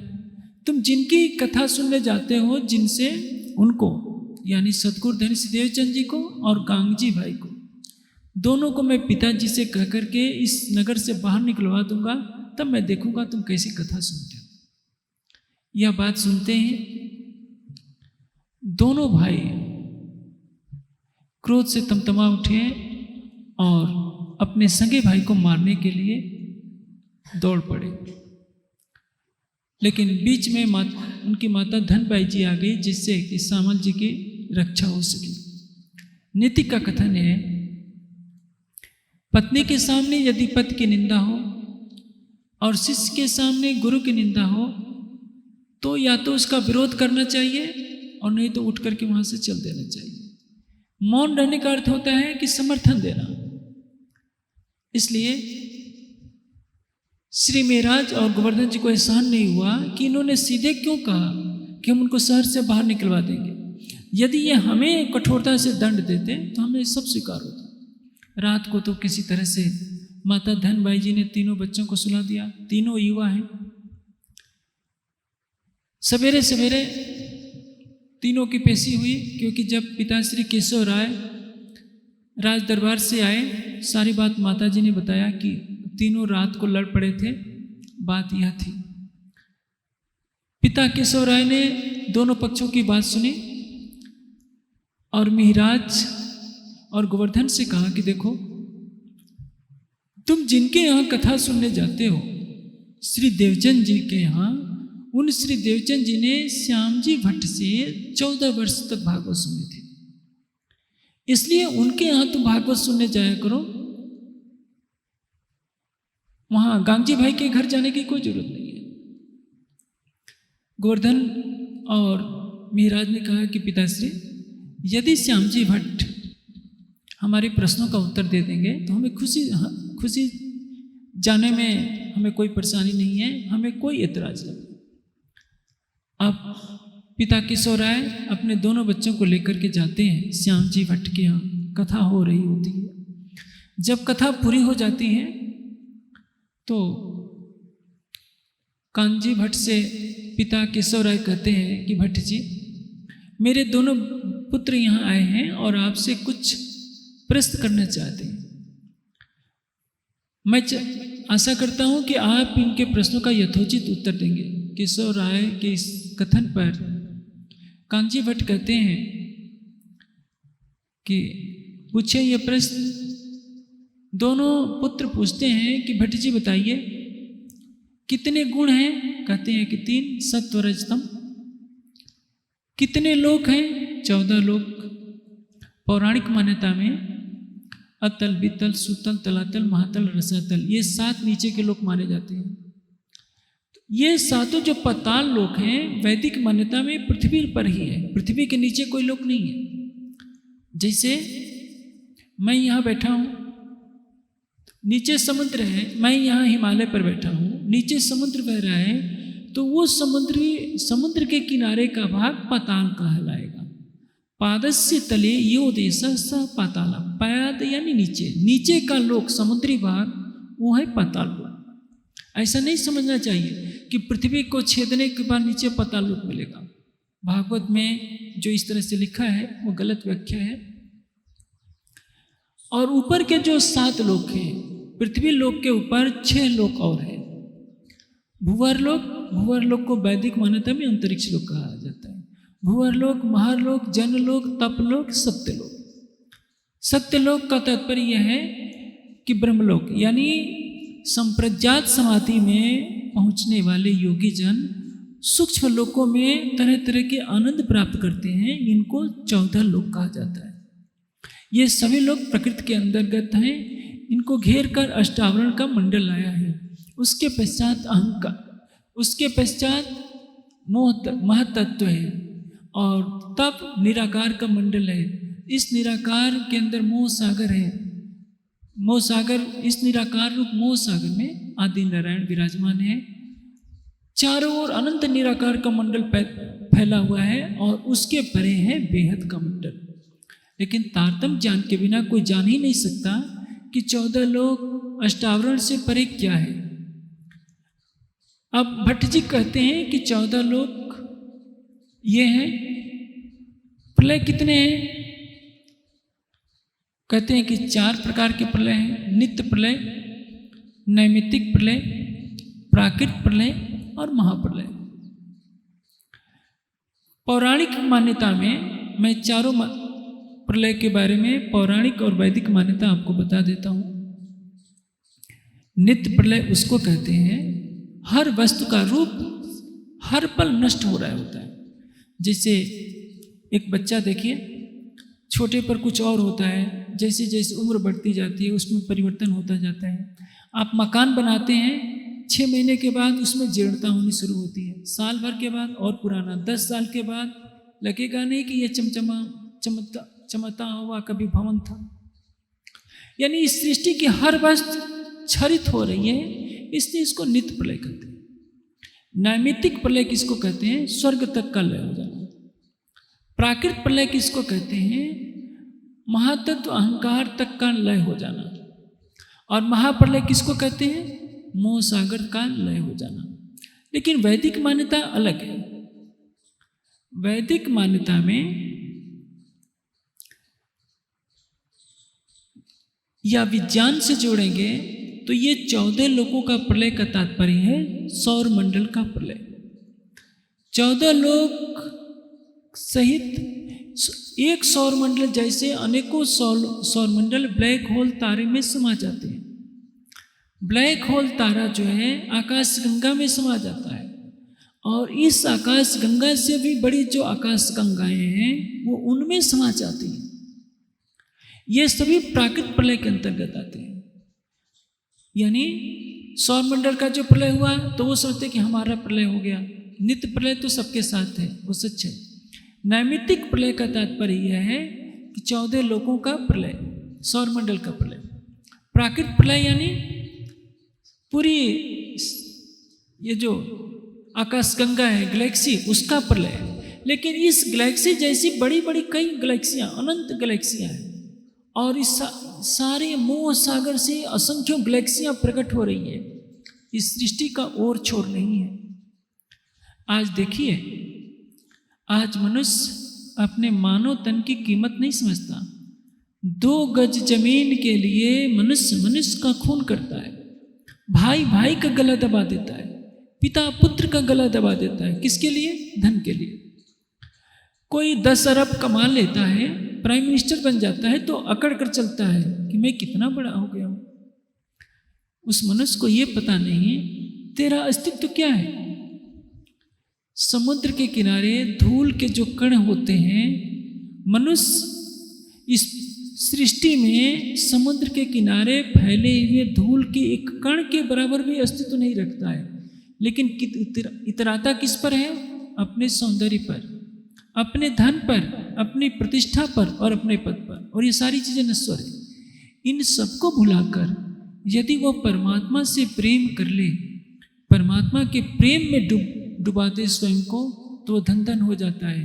वो प्रियतम अक्षरातीत की समीपता प्राप्त कर लेता है। कबीर जी ने एक बहुत ऊंची बात कही है कि पहले मैं प्रीतम को खोजा करता था, कहाँ है मेरा प्रीतम, कहाँ है मेरा प्रीतम। अब मेरा प्रीतम मुझे खोजा करता है, कहाँ है कबीर, कहाँ है कबीर। ये प्रेम के बल पर है। इस शरीर से यदि हम भक्ति करते हैं, प्रेम करते हैं, तो हमारा स्थान राज्य के दिल में होता है। इस शरीर से हम माया के विषयों में डूबते हैं, धन का अहंकार लेते हैं, पद का अहंकार लेते हैं, प्रतिष्ठा के अहंकार लेते हैं, तो एक दिन तो हमारा शरीर आग के लपटों में जल जाएगा। हमारा क्या बचने वाला है? लेकिन मेरी मेरी करत दुनी चाहते, बोझ ब्रह्मांड से ले। मोह और अहंकार से दुनिया बनी गई है। मूल प्रकृति मोह थे उपजे तीनों गुण, सो तीनों पांचों में पसरे हुई अंधेरी सब 14 गुण। सारी सृष्टि मोह और अहंकार से पैदा हुई है। ब्रह्मा विष्णु महेश लो, सो भी पैदा माया मोह अहंकार। ये दुनिया है, सब माया के अंदर बने हैं, सबके तन माया में लय हो जाएंगे। इस मायावी जगत से परे बेहद क्या है, परम धाम क्या है, इसकी चाहत रखने वाला कोई बिरला ही होता है। अब 5 तत्वों के बारे में बता दिया, 3 गुणों के बारे में बता दिया, और 4 प्रकार के प्रलय में के बारे में बता दिया। दोनों भाई पूछते हैं कि भट्ट जी ये बताइए, महाप्रलय में 14 लोक लय हो जाएंगे? उन्होंने कहा कि हाँ। तो ये बताइए कि पारब्रह्म रूप जो परमात्मा है वो कहाँ रहता है?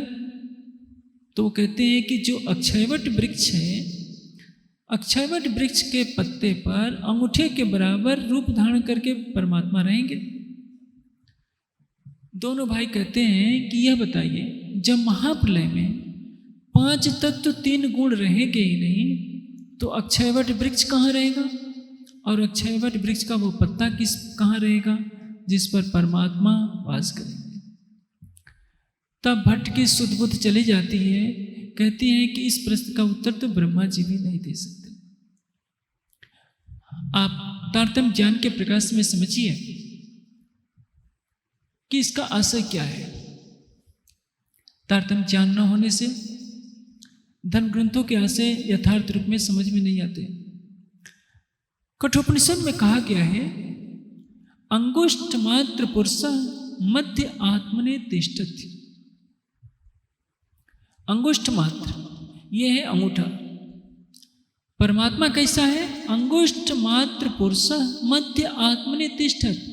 आत्मा के अंदर अंगुष्ठ मात्र पुरुष विद्यमान है। आत्मा जिसको शास्त्रों में जीव कहा गया है, उसका परिमाण कितना बताया गया है? बालाग सतभागस्य सतधा कल्पितस्य। एक बाल के 10,000 टुकड़े किए जाए, नोक के बाल के नोक के 10,000 टुकड़े किए जाएं, उससे भी छोटा है जीव। तो जीव, उतने सूक्ष्म जीव के अंदर जिसको किसी सूक्ष्मदर्शी से नहीं देखा जा सकता, अंगुष्ठ मात्र पुरुष कैसे व्यापक हो जाएगा, कैसे विराजमान होगा? उपनिषदों ने कहा अंगुष्ठ मात्र पुरुष ज्योति इव अधूम का, धूम रहित ज्योति के समान अंगुष्ठ मात्र पुरुष है। अंगुष्ठ मात्र पुरुष का तात्पर्य क्या है? इसको एक अलंकारिक भाषा में व्यक्त किया गया है, इसको समझने की आवश्यकता है। जैसे शास्त्रों की भाषा अलंकारमयी होती है। कहा है संकल्पमयो पुरुष। पुरुष कैसा है? संकल्पमय। जैसे कोई भी व्यक्ति है, उनकी प्रशंसा में कहा जाता है कि ये तो ज्ञान के सागर हैं। सागर तो बहुत बड़ा है। व्यक्ति का शरीर तो 6 फुट का होगा, अधिक से अधिक 7 फुट का होगा, लेकिन सागर के समान तो उसकी उपमा दी गई। कहा जाता है कि ये तो आकाश से भी ऊंचे हैं, इनकी महानता तो आकाश से भी ऊंची है। किसी गांव में खुशी मनाई, कोई खुशी का माहौल हो तो क्या कहा जाता है? सारा गांव हंस रहा है। कोई दुख का माहौल होता है तो क्या कहते हैं? सारा गांव रो रहा है, सारा नगर रो रहा है। इसका तात्पर्य जगह जगह प्रसन्नता का वातावरण है या दुख का वातावरण है, तो अलंकारिक रूप में कह दिया जाता है कि सारा गांव हंस रहा है या सारा गांव रो रहा है। उसी तरह हमारा जो स्थूल हृदय है, जिसमें रक्त आता है और जाता है, फेफड़े में रक्त स्वच्छ होता है और हृदय की धमनियों में प्रवेश करता है, धमनियों से हृदय में, जिसमें आवाज होती रहती है। आपका हृदय हमेशा धड़कता रहता है। यदि यह धड़कन बंद हो जाए तो आपको मालूम है क्या किया जाएगा? आपको सीधे स्मशान घाट ले जाया जाएगा। आप सो रहे होते तभी आपका हृदय धड़कता रहता है। उस स्थूल हृदय के अंदर सूक्ष्म हृदय है, जिसको आंखों से नहीं देखा जा सकता। सूक्ष्म हृदय यानी कारण शरीर, मन, चित्त, बुद्धि और अहंकार। बुद्धि इसमें नहीं होती है। मस्तिष्क अलग है, बुद्धि अलग है। जैसे बटन कहीं और लगा होता है, बल्ब कहीं और जलता है। बुद्धि मस्तिष्क का नियामक है। बुद्धि मस्तिष्क को नियंत्रित करती है। सबका मस्तिष्क एक जैसा होता है, लेकिन सबकी बुद्धि भी एक जैसी नहीं होती है। जिसकी बुद्धि पर सत्व रज तम में से जिसका आवरण जैसा होता है, मस्तिष्क उसके अनुसार क्रियाशील होता है। यानी बुद्धि नियामक है, कंट्रोलर है, और मस्तिष्क है उसका कार्यक्षेत्र। मस्तिष्क के जिस कोष का जो जितना विकास कर लेता है, बुद्धि का वह उतना प्रयोग कर लेता है। अपने मस्तिष्क की शक्ति को बढ़ाना और घटाना सब अपने हाथ में है। आपका मस्तिष्क ज्ञान की कितनी बातों को ग्रहण कर सकता है, ये सब आपके हाथ में है। लेकिन बुद्धि जो कारण है, कारण पदार्थ है, कारण शरीर के अंतर्गत आता है। बुद्धि महत् तत्व से जो उत्पन्न होता है, पहला पदार्थ वो है बुद्धि। मन, चित्त, बुद्धि और अहंकार, इसको कारण शरीर कहते हैं। कारण शरीर को हृदय भी कहते हैं। इसी को दूसरे शब्दों में दिल कहते हैं, अरबी भाषा में। तो स्थूल हृदय के अंदर जो हमारा रक्त संचार जिसमें होता है, हृदय धड़कता है। डॉक्टर लोग किसको देखेंगे? हृदय की धड़कन चल रही है कि नहीं। कारण शरीर से उनका कोई लेना देना नहीं। जब जीव को शरीर छोड़ना होता है तो सारे प्राण इकट्ठे हो जाते हैं, कारण शरीर के साथ जुड़ जाते हैं। कारण शरीर के साथ सूक्ष्म शरीर जुड़ जाता है। सूक्ष्म शरीर क्या है? 10 इंद्रियां और 5 सूक्ष्म भूत, शब्द, स्पर्श, रूप, रसगंध, मन, चित्त, बुद्धि, अहंकार, ये सब कारण और सूक्ष्म शरीर प्राण के साथ जुड़ जाते हैं और जीव शरीर में दूसरे शरीर में प्रवेश कर जाता है। भाव क्या है? स्थूल हृदय के अंदर सूक्ष्म हृदय है जिसके अंदर कारण शरीर है और उस कारण शरीर के अंदर जीव विद्यमान है। जीव के अंदर अंतर्यामी रूप से परमात्मा विद्यमान है। हमारी आत्मा किस पर बैठी है? जीव के ऊपर। आत्मा के धाम हृदय में राज्य रहते हैं, जीव के धाम हृदय में नारायण का वास होता है। इसलिए ये जो है स्थूल हृदय है इसी को अंगुष्ठ मात्र के बराबर है। आप देखेंगे हार्ट जिसको हृदय कहते हैं, जिसमें रक्त संचार जाता है, अंगूठे की तरह आकार लिए हुए यहाँ पर होता है, उसके अंदर कारण शरीर है। आप पैर को काट दीजिए तो भी आदमी मरेगा नहीं, हाथ को काट दीजिए तो भी नहीं मरेगा, सिर को काट दीजिए तो क्या होता है? जो मस्तिष्क को नियंत्रित करने वाली प्रक्रिया है वो रक्त संचार बाधित हो जाता है। क्या करना है क्या नहीं, बुद्धि कुंठित हो जाती है, इसलिए व्यक्ति मर जाता है। हृदय को निकाल दीजिए, हृदय में धड़कन बंद हो जाए तो प्राण ऐसे ही चले जाएंगे। ये सिर रहेगा लेकिन धड़कन को बंद कर दीजिए तो आदमी मर जाता है। कहने का आशय क्या है? यहाँ कहा जा रहा है अंगुष्ठ मात्र पुरुष किसमें विराजमान है? अंगुष्ठ मात्र पुरुष है यह हृदय। जैसे आप सिरपुर जाए तो भाव में आप कह सकते हैं ना, ऐसा लगता है कि पूरे आश्रम में महाराज जी की छवि दिखाई दे रही है। ये अलंकारिक व्याख्या है। उसी तरह से हमारे हृदय में जो सूक्ष्म चैतन्य है यह ध्यान अवस्था में परमात्मा का दर्शन करता है, तो इसको शास्त्रों ने क्या कह दिया? अंगुष्ठ मात्र पुरुष। और वो कहाँ है? मध्य आत्मने तिष्ठत। परमात्मा को अलंकारिक रूप से अंगुष्ठ मात्र कह दिया, जीव को भी अंगुष्ठ मात्र कह दिया, लेकिन वो किस में विद्यमान है? अंगुष्ठ मात्र स्थूल हृदय के अंदर। इसको पुनः दोबारा समझ लीजिए। अंगुष्ठ मात्र स्थूल हृदय है, उस स्थूल हृदय के अंदर सूक्ष्म जीव बाल की नोक के 10,000 टुकड़े से भी सूक्ष्म है जो विराजमान है। और उसके अंदर भावात्मक रूप से कहा जाता है कि परमात्मा का वास है। अब भट्ट जी के सामने समस्या क्या थी? भट्ट जी ने भागवत में यही तो पढ़ा है कि जब महाप्रलय होता है तो अक्षयवट वृक्ष बचा रहता है और उसके पत्ते पर नारायण रूप जो भगवान है बालक का रूप धारण करके अंगुष्ठ मात्र के बराबर, अंगूठे के बराबर रूप धारण करके पत्ते पर रहते हैं। पत्ता तारता रहता है, चारों तरफ अंधकार फैला रहता है और फिर नई सृष्टि की रचना हो जाती है। ये भागवतकार की कल्पना है। इसका गुह्य रहस्य क्या है? वृक्ष क्या है? संसार रूपी वृक्ष कहाँ से पैदा हुआ है? मोह सागर से। मोह सागर में यह संसार रूपी वृक्ष पैदा होता है, यानी मोह सागर से इस ब्रह्मांड की उत्पत्ति होती है। पत्ता क्या है?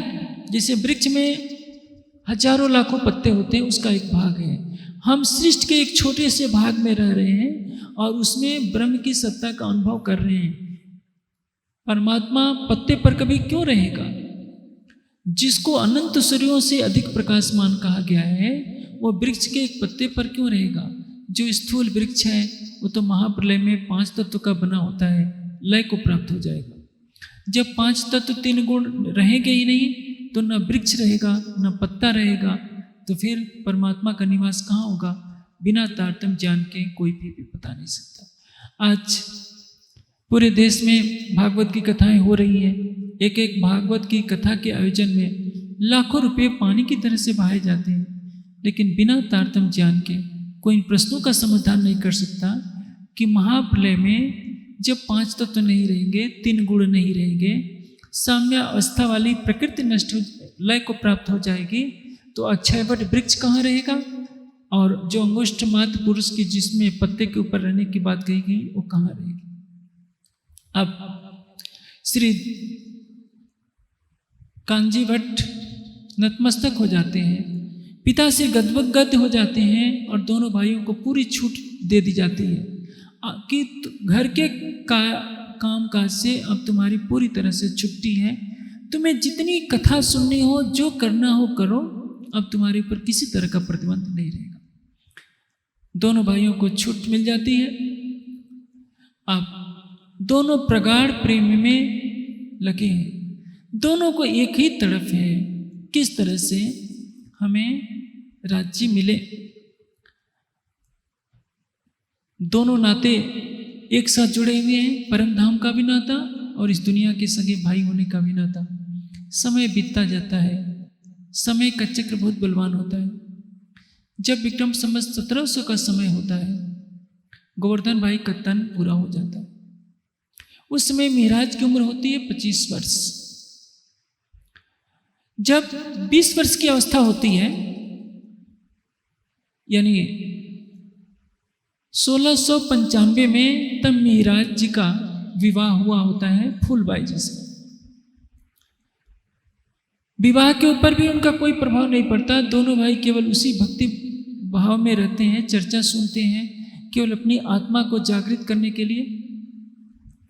अब भाई का देह त्याग महाराज के लिए बहुत कष्टकारी होता है। वाणी में चौपाई आती है, 13 बरस मायामी ने था ऊपर लौकिक बोझ। 13 वर्ष माया का तात्पर्य क्या है?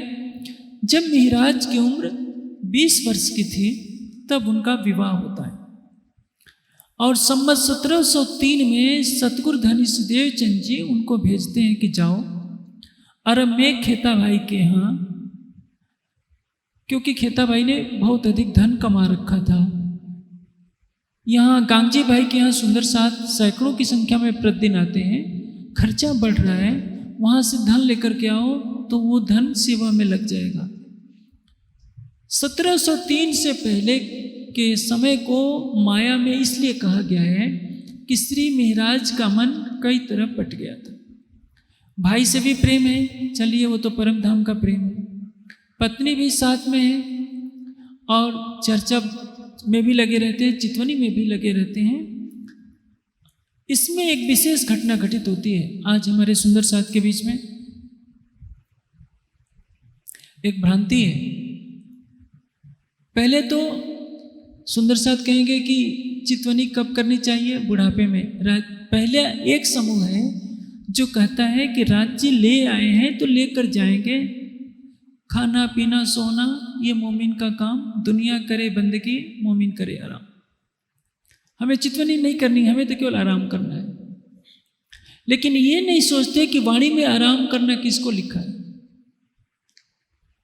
खाना पीना खिनखिन लिया प्यार अर्श रूहन, पल पल मासूक देखना यही आहार असगम। अपने राज्य का पल पल दीदार होना यही ब्रह्म सृष्टियों का खाना पीना है। आराम क्या करना है?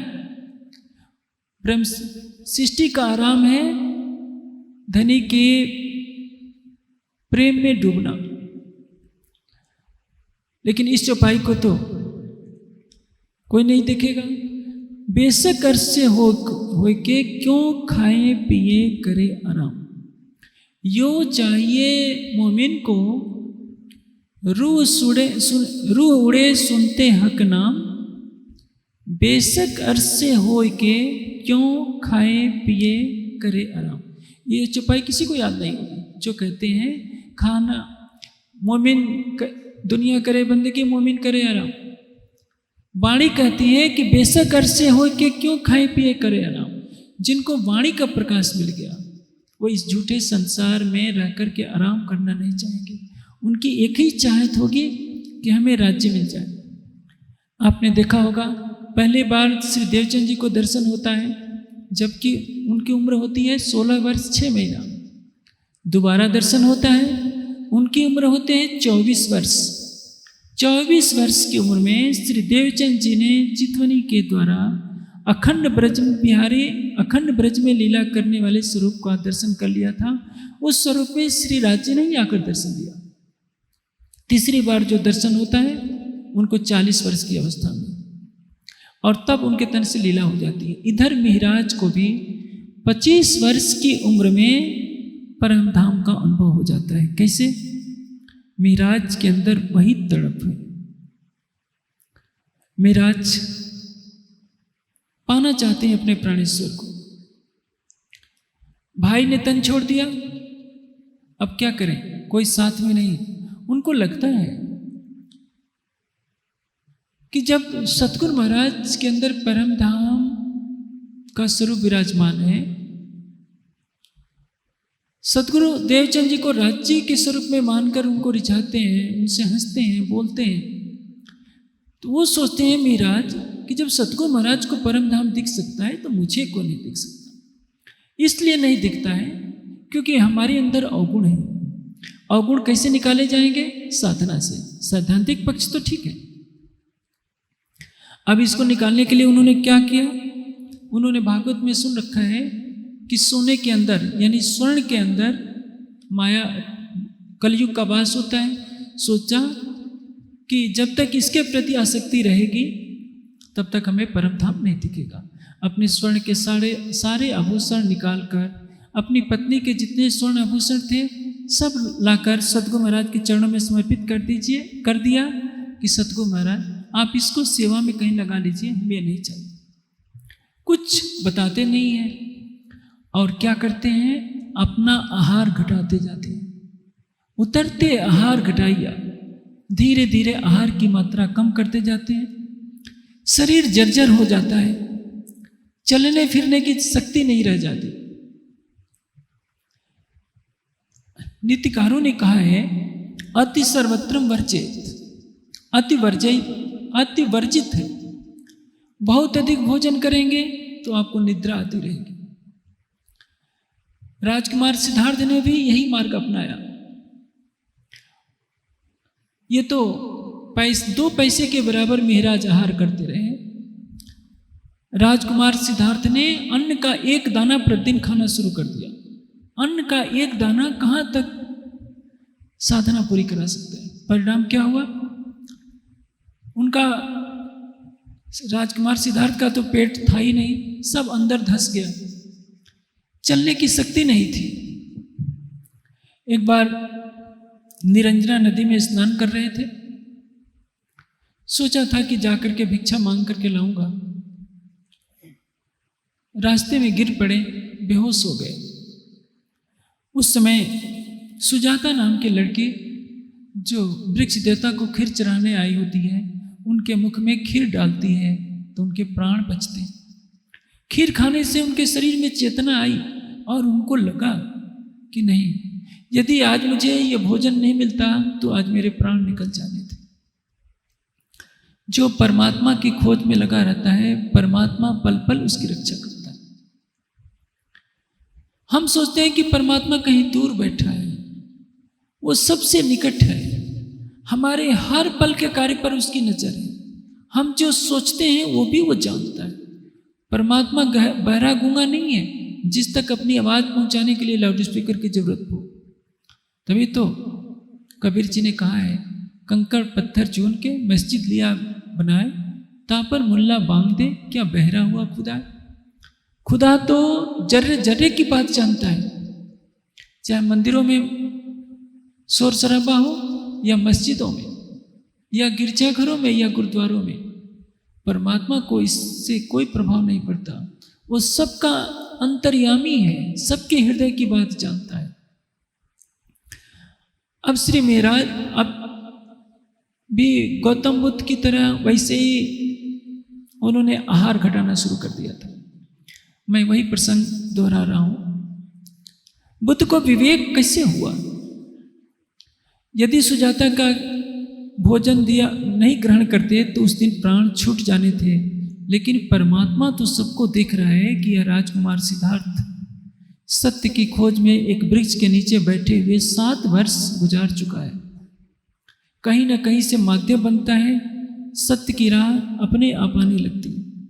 एक दिन कुछ महिलाएं गाते हुए जा रही थी, जिसका आशय था कि वीणा के तारों को जोर से न खींचो नहीं तो टूट जाएंगे, वीणा के तारों को ढीला न करो नहीं तो ये नहीं बचेंगे। उनको समझ में आ गया कि अति भोजन करना भी हानिकारक है और पूर्णतया भोजन छोड़ देना भी हानिकारक है। क्योंकि जब आप शरीर को भोजन नहीं देंगे तो क्या होगा, शरीर में जठराग्नि प्रबल हो जाएगी और जठराग्नि आपके शरीर के मांस को खाने लगेगी, मांस को पचाने लगेगी। मस्तिष्क में इतनी गर्मी हो जाएगी, मन इतना चंचल हो जाएगा कि आपका ध्यान लगेगा ही। जो लोग ये हट करके बैठ जाते हैं कि हमें बिल्कुल भोजन नहीं करना है, वो अपनी साधना को खंडित करते हैं। लक्ष्य की सफलता के लिए क्या चाहिए? हृदय की निर्मलता। अधिक भोजन, अधिक निद्रा, अधिक श्रम, तीनों हानिकारक है। बिल्कुल भोजन ही नहीं करना और बिल्कुल जगे रहना और कुछ न करना, ये भी हानिकारक है। मध्यम मार्ग होना चाहिए। जैसे बहुत तेज धूप हो जाए तो भी कष्ट, बहुत ठंडक हो जाए तो भी कष्ट। हमें मध्यम परिमाण में चलना चाहिए।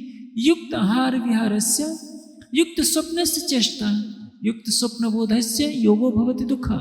हमें अपने को सात्विक बनाना होगा, अधिक से अधिक। सात्विकता ऐसी, कोई चांटा भी मार दे, हमारे चेहरे पर थूक भी दे तो हमें घृणा ना आए। हृदय को कोमल बनाना पड़ेगा, निर्विकार बनाना पड़ेगा। आप जब बैठिए तो आपका हाथ पैर न हिले, आसन स्थिर हो जाए। उस समय 1 घंटा भी ध्यान करेंगे तो झपकी लेने वाले के 8 घंटे के ध्यान के बराबर हो जाएगा। सत्व रजतम का संसार है। रजोगुण और तमोगुण को छोड़ा आपने, पूर्ण सात्विक हो गए, फिर सात्विक अवस्था से इस पजरे से बाहर आ जाइए, परमात्मा मिल जाएगा। लेकिन इसको न समझने के कारण हर व्यक्ति क्या सोचता है कि अपने अवगुणों को छोड़ने के लिए मुझे आहार ही छोड़ देना है। बिल्कुल आहार आप छोड़ सकते हैं। योग दर्शन में एक सिद्धि है जिसको ऑटोबायोग्राफी ऑफ योगी की आत्मकथा में योगानंद जी ने लिखा है। उस महिला ने 32 वर्षों तक कुछ नहीं भोजन किया था, न पानी पिया था। कंठकूपे क्षुत पिपासा निवृत्ति। यदि कंठकूप में आप समाधिस्थ होने की विद्या सीख गए तो आप कई वर्षों तक बिना भूख प्यास के रह जाएंगे। लेकिन जैसे आप भोजन करते हैं, प्रतिदिन आपको कंठकूप में समाधिस्थ होना पड़ेगा। लेकिन इस सिद्धि से क्या परिणाम होगा? प्रकृति की जो मर्यादा बनाई गई है उसमें सात्विक आहार अल्प मात्रा में लेते हुए, जिससे आपके शरीर में आलस्य पैदा न हो, तंद्रा न हो, आप शांति से बैठ सकें, अपने आराध्य का ध्यान कर सकें, ये होता है। लेकिन चाहे राजकुमार सिद्धार्थ हो, चाहे श्री मेहराज हो, चाहे परमहंस महाराज श्री रामचंद्र दास जी हो, या बड़े से बड़े परमहंस से भी ये भूल हो जाती है। क्योंकि हृदय व्याकुल रहता है कि हमें परमात्मा को पाना है। हर कोई चाहता है कि हम बिल्कुल ही भोजन छोड़ दें तो जल्दी से मिल जाएंगे। हाँ, समाधि अवस्था में जब श्वास की प्रक्रिया धीमी हो जाती है, आसन जम जाता है, तो बिना उठे ही, जब उठना ही नहीं है, बैठे हैं, बैठे रह गए, अमूमन भोजन की तरफ ध्यान नहीं जा सकता, क्योंकि भोजन की आवश्यकता नहीं पड़ेगी। लेकिन जब आप उठ रहे हैं, बैठ रहे हैं, आप समाधि अवस्था में नहीं हैं, तो आपको तो शरीर को युक्त आहार देना ही पड़ेगा। अन्यथा शरीर केवल जर्जर होता है, मन की चंचलता और बढ़ जाया करती है। जिनको योग साधना का अनुभव नहीं होता है, वे उतावलेपन में उनसे इस तरह की भूलें हो जाया करती हैं। मैं तो कुछ भी नहीं हूँ बड़े बड़े साधकों के सामने, लेकिन जहाँ तक मेरे अपने जीवन का अनुभव है, या जिन जिन योगियों से परमहंसों के चरणों में रहने का सौभाग्य प्राप्त हुआ, सबके जीवन की यही कहानी है, जिन्होंने गीता के इस कथन को अंगीकार कर लिया कि युक्त आहार विहारस्य युक्त स्वप्नस्य चेष्टा युक्त स्वप्न बोधस्य योगो भवति दुःखा। आप आहार को थोड़ी मात्रा में लीजिए, धीरे धीरे खाइए। जल्दी जल्दी खाएंगे तो आपके अंदर रजोगुण की प्रवृत्ति बढ़ेगी। आप योगी का आहार आधा पेट होता है, परम योगी का। योगी आधा पौन पेट करता है, भोगी भर पेट भोजन करता है। जो भर पेट भोजन करे ठूस ठूस कर और सोचे कि मेरी समाधि लग जाएगी, कभी नहीं लगेगी। क्योंकि उसमें आलस पैदा होगा, प्रमाद पैदा होगा, तमोगुण पैदा होगा, निद्रा पैदा होगा। योगी जल को, वायु को और भोज्य पदार्थ को मिलाकर जो परम योगी होता है प्रथम श्रेणी का, वह आधे पेट ही करता है, शेष व्यक्ति पौन पेट करता है। अपनी अपनी अवस्थाएं होती हैं, लेकिन आहार का परित्याग नहीं करना चाहिए। अब महाराज ने आहार घटा दिया है, पैसे भर अन्न का आहार कर रहे हैं। एक पैसे का जितना वजन होता है उतना आहार, यानी इतना सा। आप सोचिए, कुछ अन्न के दाने से शरीर कहाँ से चलता है। बालबाई कहती हैं सतगुरु महाराज के पास जाकर कि सतगुरु महाराज, एक भाई तो चल गया, दूसरा भाई जाने वाला है, क्या आप इनको बचा नहीं सकते? देवचंद जी कहते हैं कि महाराज तो मेरे से कुछ कहते नहीं, जब आते हैं तो कहते हैं कि सतगुरु महाराज मेरे अवगुण बताओ। मैं उसको क्या अवगुण बताऊं? उसके अंदर मैं बता चुका हूं कि परम धाम की इंद्रावती आत्मा है, तुम्हारे तन से राज्य लीला करने वाले हैं, तुम्हें समय पर सब कुछ प्राप्त होगा। अंत में बालबाई के कहने पर श्री महाराज आते हैं, लेकिन इस कठोर साधना के बल पर उन्होंने क्या किया? तब धाम मोह आगे फिर वल्या गिरत, अब्बा देखिया किया आकार को रत। धाम मोह आगे, उन्होंने रंगमहल को देख लिया, रंगमहल में विद्यमान अपनी परात्म को देख लिया और 25 पक्षों की एक झलक देख ली, लेकिन पूर्ण आत्म जागृति नहीं हुई थी, अंदर की प्यास बनी रही। और इतनी कठोर साधना कर दी कि यदि कोई उनका मित्र सामने से आता था तो रास्ता बदल लेते थे कि यह मिलेगा, दुनिया की बातें करेगा, न किसी से बातें करेगा करते थे, न कुछ, केवल एक ही तरफ थी कि सतगुरु महाराज को परम धाम दिखता है, मुझे क्यों नहीं दिखता। बालबाई बुला करके लाती है महाराज को, बोलती है कि बताओ महाराज तुम्हारे मन में क्या है, सतगुरु महाराज से बताओ। सतगुरु महाराज से कहते हैं महाराज कि सतगुरु महाराज जब आप ब्रजराज की चर्चा सुनाते हैं तो मेरे आंखों से आंसू बहते हैं, मुझे ये संसार अच्छा नहीं लगता, आप मेरे अवगुण क्यों नहीं बता देते? देवचंद जी कहते हैं तुम्हारे अंदर कोई अवगुण नहीं है, तुम परम धाम की आत्मा हो, तुम्हारे तन से तो लीला होनी है। महाराज कहते हैं कि आपको परम धाम दिखता है, मुझे क्यों नहीं दिखता? देवचंद जी कहते हैं कि महाराज जब समय आएगा तुम्हें परम धाम दिखना प्रारंभ हो जाएगा। ये तो बात हुक्म की सो होवे एक ही ठोर। अभी राज्य मेरे तन से लीला कर रहे हैं, तो जब तक मेरे तन से लीला कर रहे हैं तुम्हें प्रत्यक्ष रूप से वैसे दर्शन नहीं हो सकता। हाँ, चितवनी में झलक मिल सकती है, लेकिन जिस तरह से मैं वर्णन कर रहा हूं परम धाम का, तुम्हारे तन से तब तक वर्णन नहीं हो सकता जब तक कि राज्य तुम्हारे तन में विराजमान न हो जाए। यदि तुम यह चाहते हो तो मुझे उठाए तुम बैठो। इसका अर्थ क्या करते हैं हमारे विद्वत वर्ग कि मुझे इस गादी से उठाकर तुम बैठ जाओगे तो तुम्हें परम धाम दर्शन देना शुरू हो जाएगा। गादी में कोई शक्ति नहीं होती। यदि उस गादी में इतनी शक्ति थी तो बिहारी जी तो उसी गादी पर बैठे थे, उनको तो परम धाम का कुछ भी पता नहीं था, न उन्होंने परम धाम देखा न किसी को दिखाया। गादी को कौन बनाता है?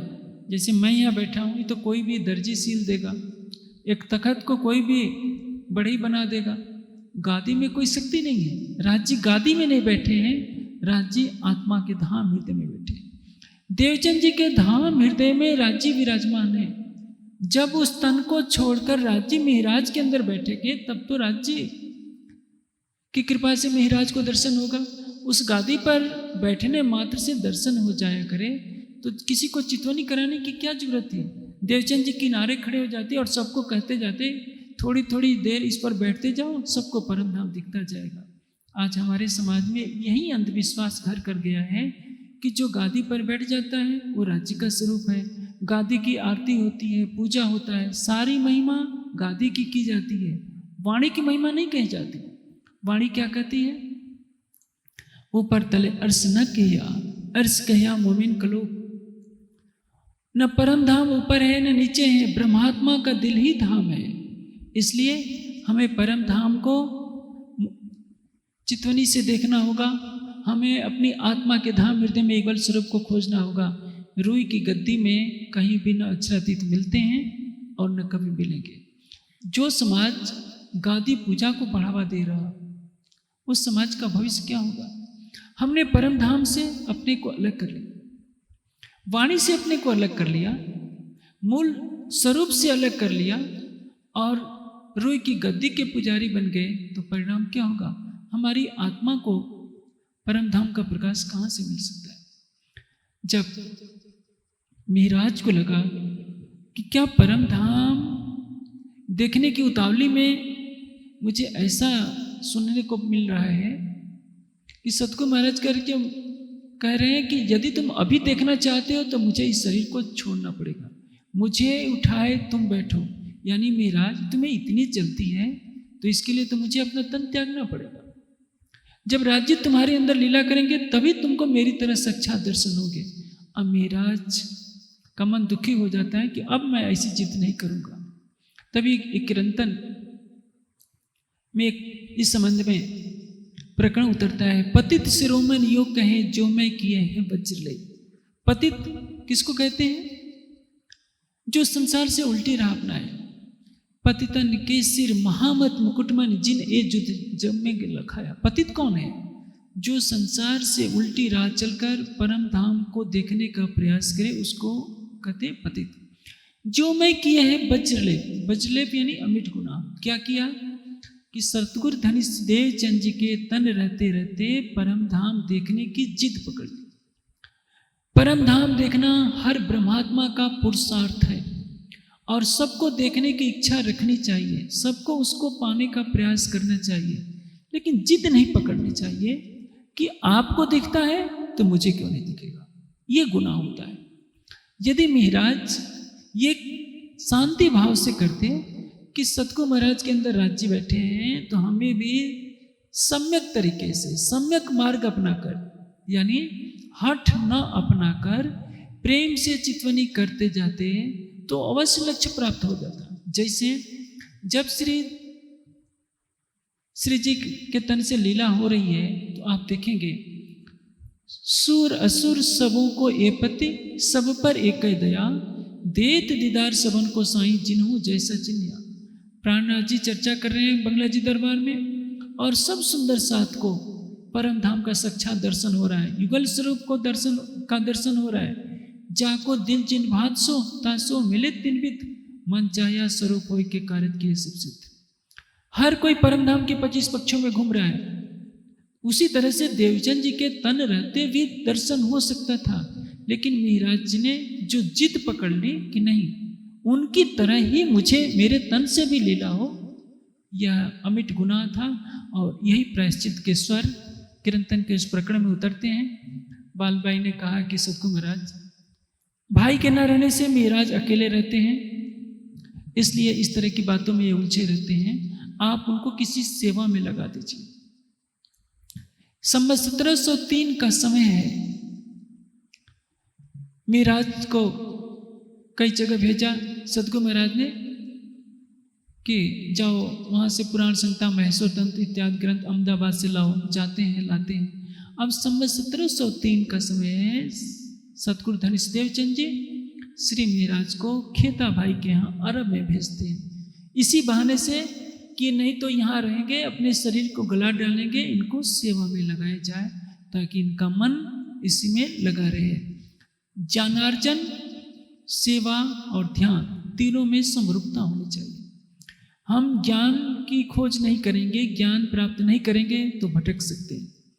राज्य की चितवनी नहीं करेंगे तो हमारे हृदय में प्रेम नहीं आएगा, प्रेम नहीं आएगा तो ज्ञान भी नहीं आएगा, और सेवा नहीं करेंगे तो भी हमारा अहंकार नहीं जाएगा। सब लोग केवल ध्यान ही करें, कोई सेवा नहीं करे तो ध्यान करने वाले का भोजन कौन बनाएगा। इसलिए सब में एक सामंजस्य बनाना चाहिए। कुछ समय सेवा के लिए, कुछ समय ध्यान के लिए, कुछ समय अध्ययन के लिए। सृष्टि में हर चीज में समरूपता दिखाई देती है। यदि हम प्रकृति के नियमों को भंग करेंगे तो समाज भी भटकाव का शिकार हो जाता है। हमें आध्यात्मिक जीवन में संतुलन बनाना होगा। आहार का संतुलन, न कम हो न अधिक हो, निद्रा का संतुलन और हमारी दिनचर्या का भी संतुलन कि हमारे प्रतिदिन की दिनचर्या में ध्यान का उचित महत्व, उचित समय हो, अध्ययन का समय हो और साथ ही साथ सेवा का भी समय हो। हाँ, कम या अधिक हो सकता है। जैसे हमारे ध्यान में प्रगति हो रही है, हम ध्यान के लिए अधिक समय दें। अध्ययन में ज़्यादा प्रगति करनी है, अध्ययन के लिए समय दें। लेकिन आधा घंटा, 1 घंटा, 15 मिनट सबको प्रतिदिन सेवा करनी चाहिए, प्रतिदिन अध्ययन करना चाहिए और प्रतिदिन ध्यान करना चाहिए। इसी से जीवन का सर्वांगीण विकास होता है। कल आप सुनेंगे श्री महाराज 28 वर्ष की अवस्था में जाते हैं अरब, कैसे कैसे संघर्ष करते हैं और उन संघर्षों की कहानी आप सुनेंगे। आपने सुना मात्र 25 वर्ष की आयु में महाराज जब युवावस्था की बढ़ती हुई उम्र में है, अपनी कठोर साधना से अपनी परात्म को देख लेते हैं, परम धाम की बाहरी परिक्रमा भी देख लेते हैं। मूल मिलाव में अपना आपा देखिया, अपना शरीर हड्डियों का ढांचा कर लेते हैं, लेकिन अपनी परात्म को देखते ही। आज समाज को शिक्षा दी जाती है, भटकाव की शिक्षा। इसको शिक्षा नहीं कहेंगे, भटकाना कहेंगे। अरे सेवा पूजा ही सब कुछ है, क्यों चितवनी के पीछे लगे हो? कहाँ लिखा है चितवनी? क्या महाराज ने चितवनी नहीं की? सतगुरु धनी सिद्धेव चंद जी ने चितवनी नहीं की। सतगुरु धनी सिद्धेव चंद जी ने, महाराज ने 24 और 25 वर्ष की अवस्था में चितवनी की बहुत ऊंचाइयां तय कर ली थी।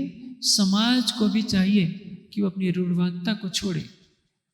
कर्मकांड तो गिरे कटे, पुलस रात कई खांडे की धार, गिरे कटे नहीं पावे पार। ये तो अंधेर का मार्ग है। वाणी कहती है कि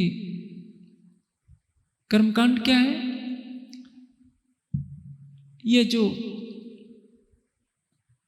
इंद्रियों से होने वाला कर्मकांड है वो हमें नासूत तक ले जाता है। ये जो फर्ज बंदगी जाहिरी, बीच नासूत लिखी हक से दूर। फर्ज बंदगी केवल औपचारिकता पूरी करते जा रहे हैं, कर्मकांडों में उलझे हुए हैं। ये हमें वैकुंठ तक भी नहीं ले जा सकते। और बंदगी हक्की करे हक्के नची, हकीकी बंदगी हमें राज्य के चरणों में ले जाएगी। यदि हम चितवनी करेंगे तो हमारी आत्मा के धाम हृदय में गुल स्वरूप के चरण कमल का दर्शन होगा, मुखारविंद का दर्शन होगा, हमारी आत्मा जागृत होगी।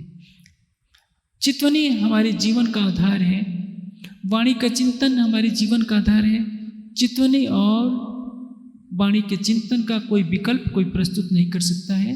इसलिए यदि समाज को जागरूक करना है, हमें अपनी आत्मा को जागृत करना है, तो चितवनी, सेवा और ज्ञानार्जन, वाणी के चिंतन को हमें प्राथमिकता देनी होगी। आप चुपाए दूर।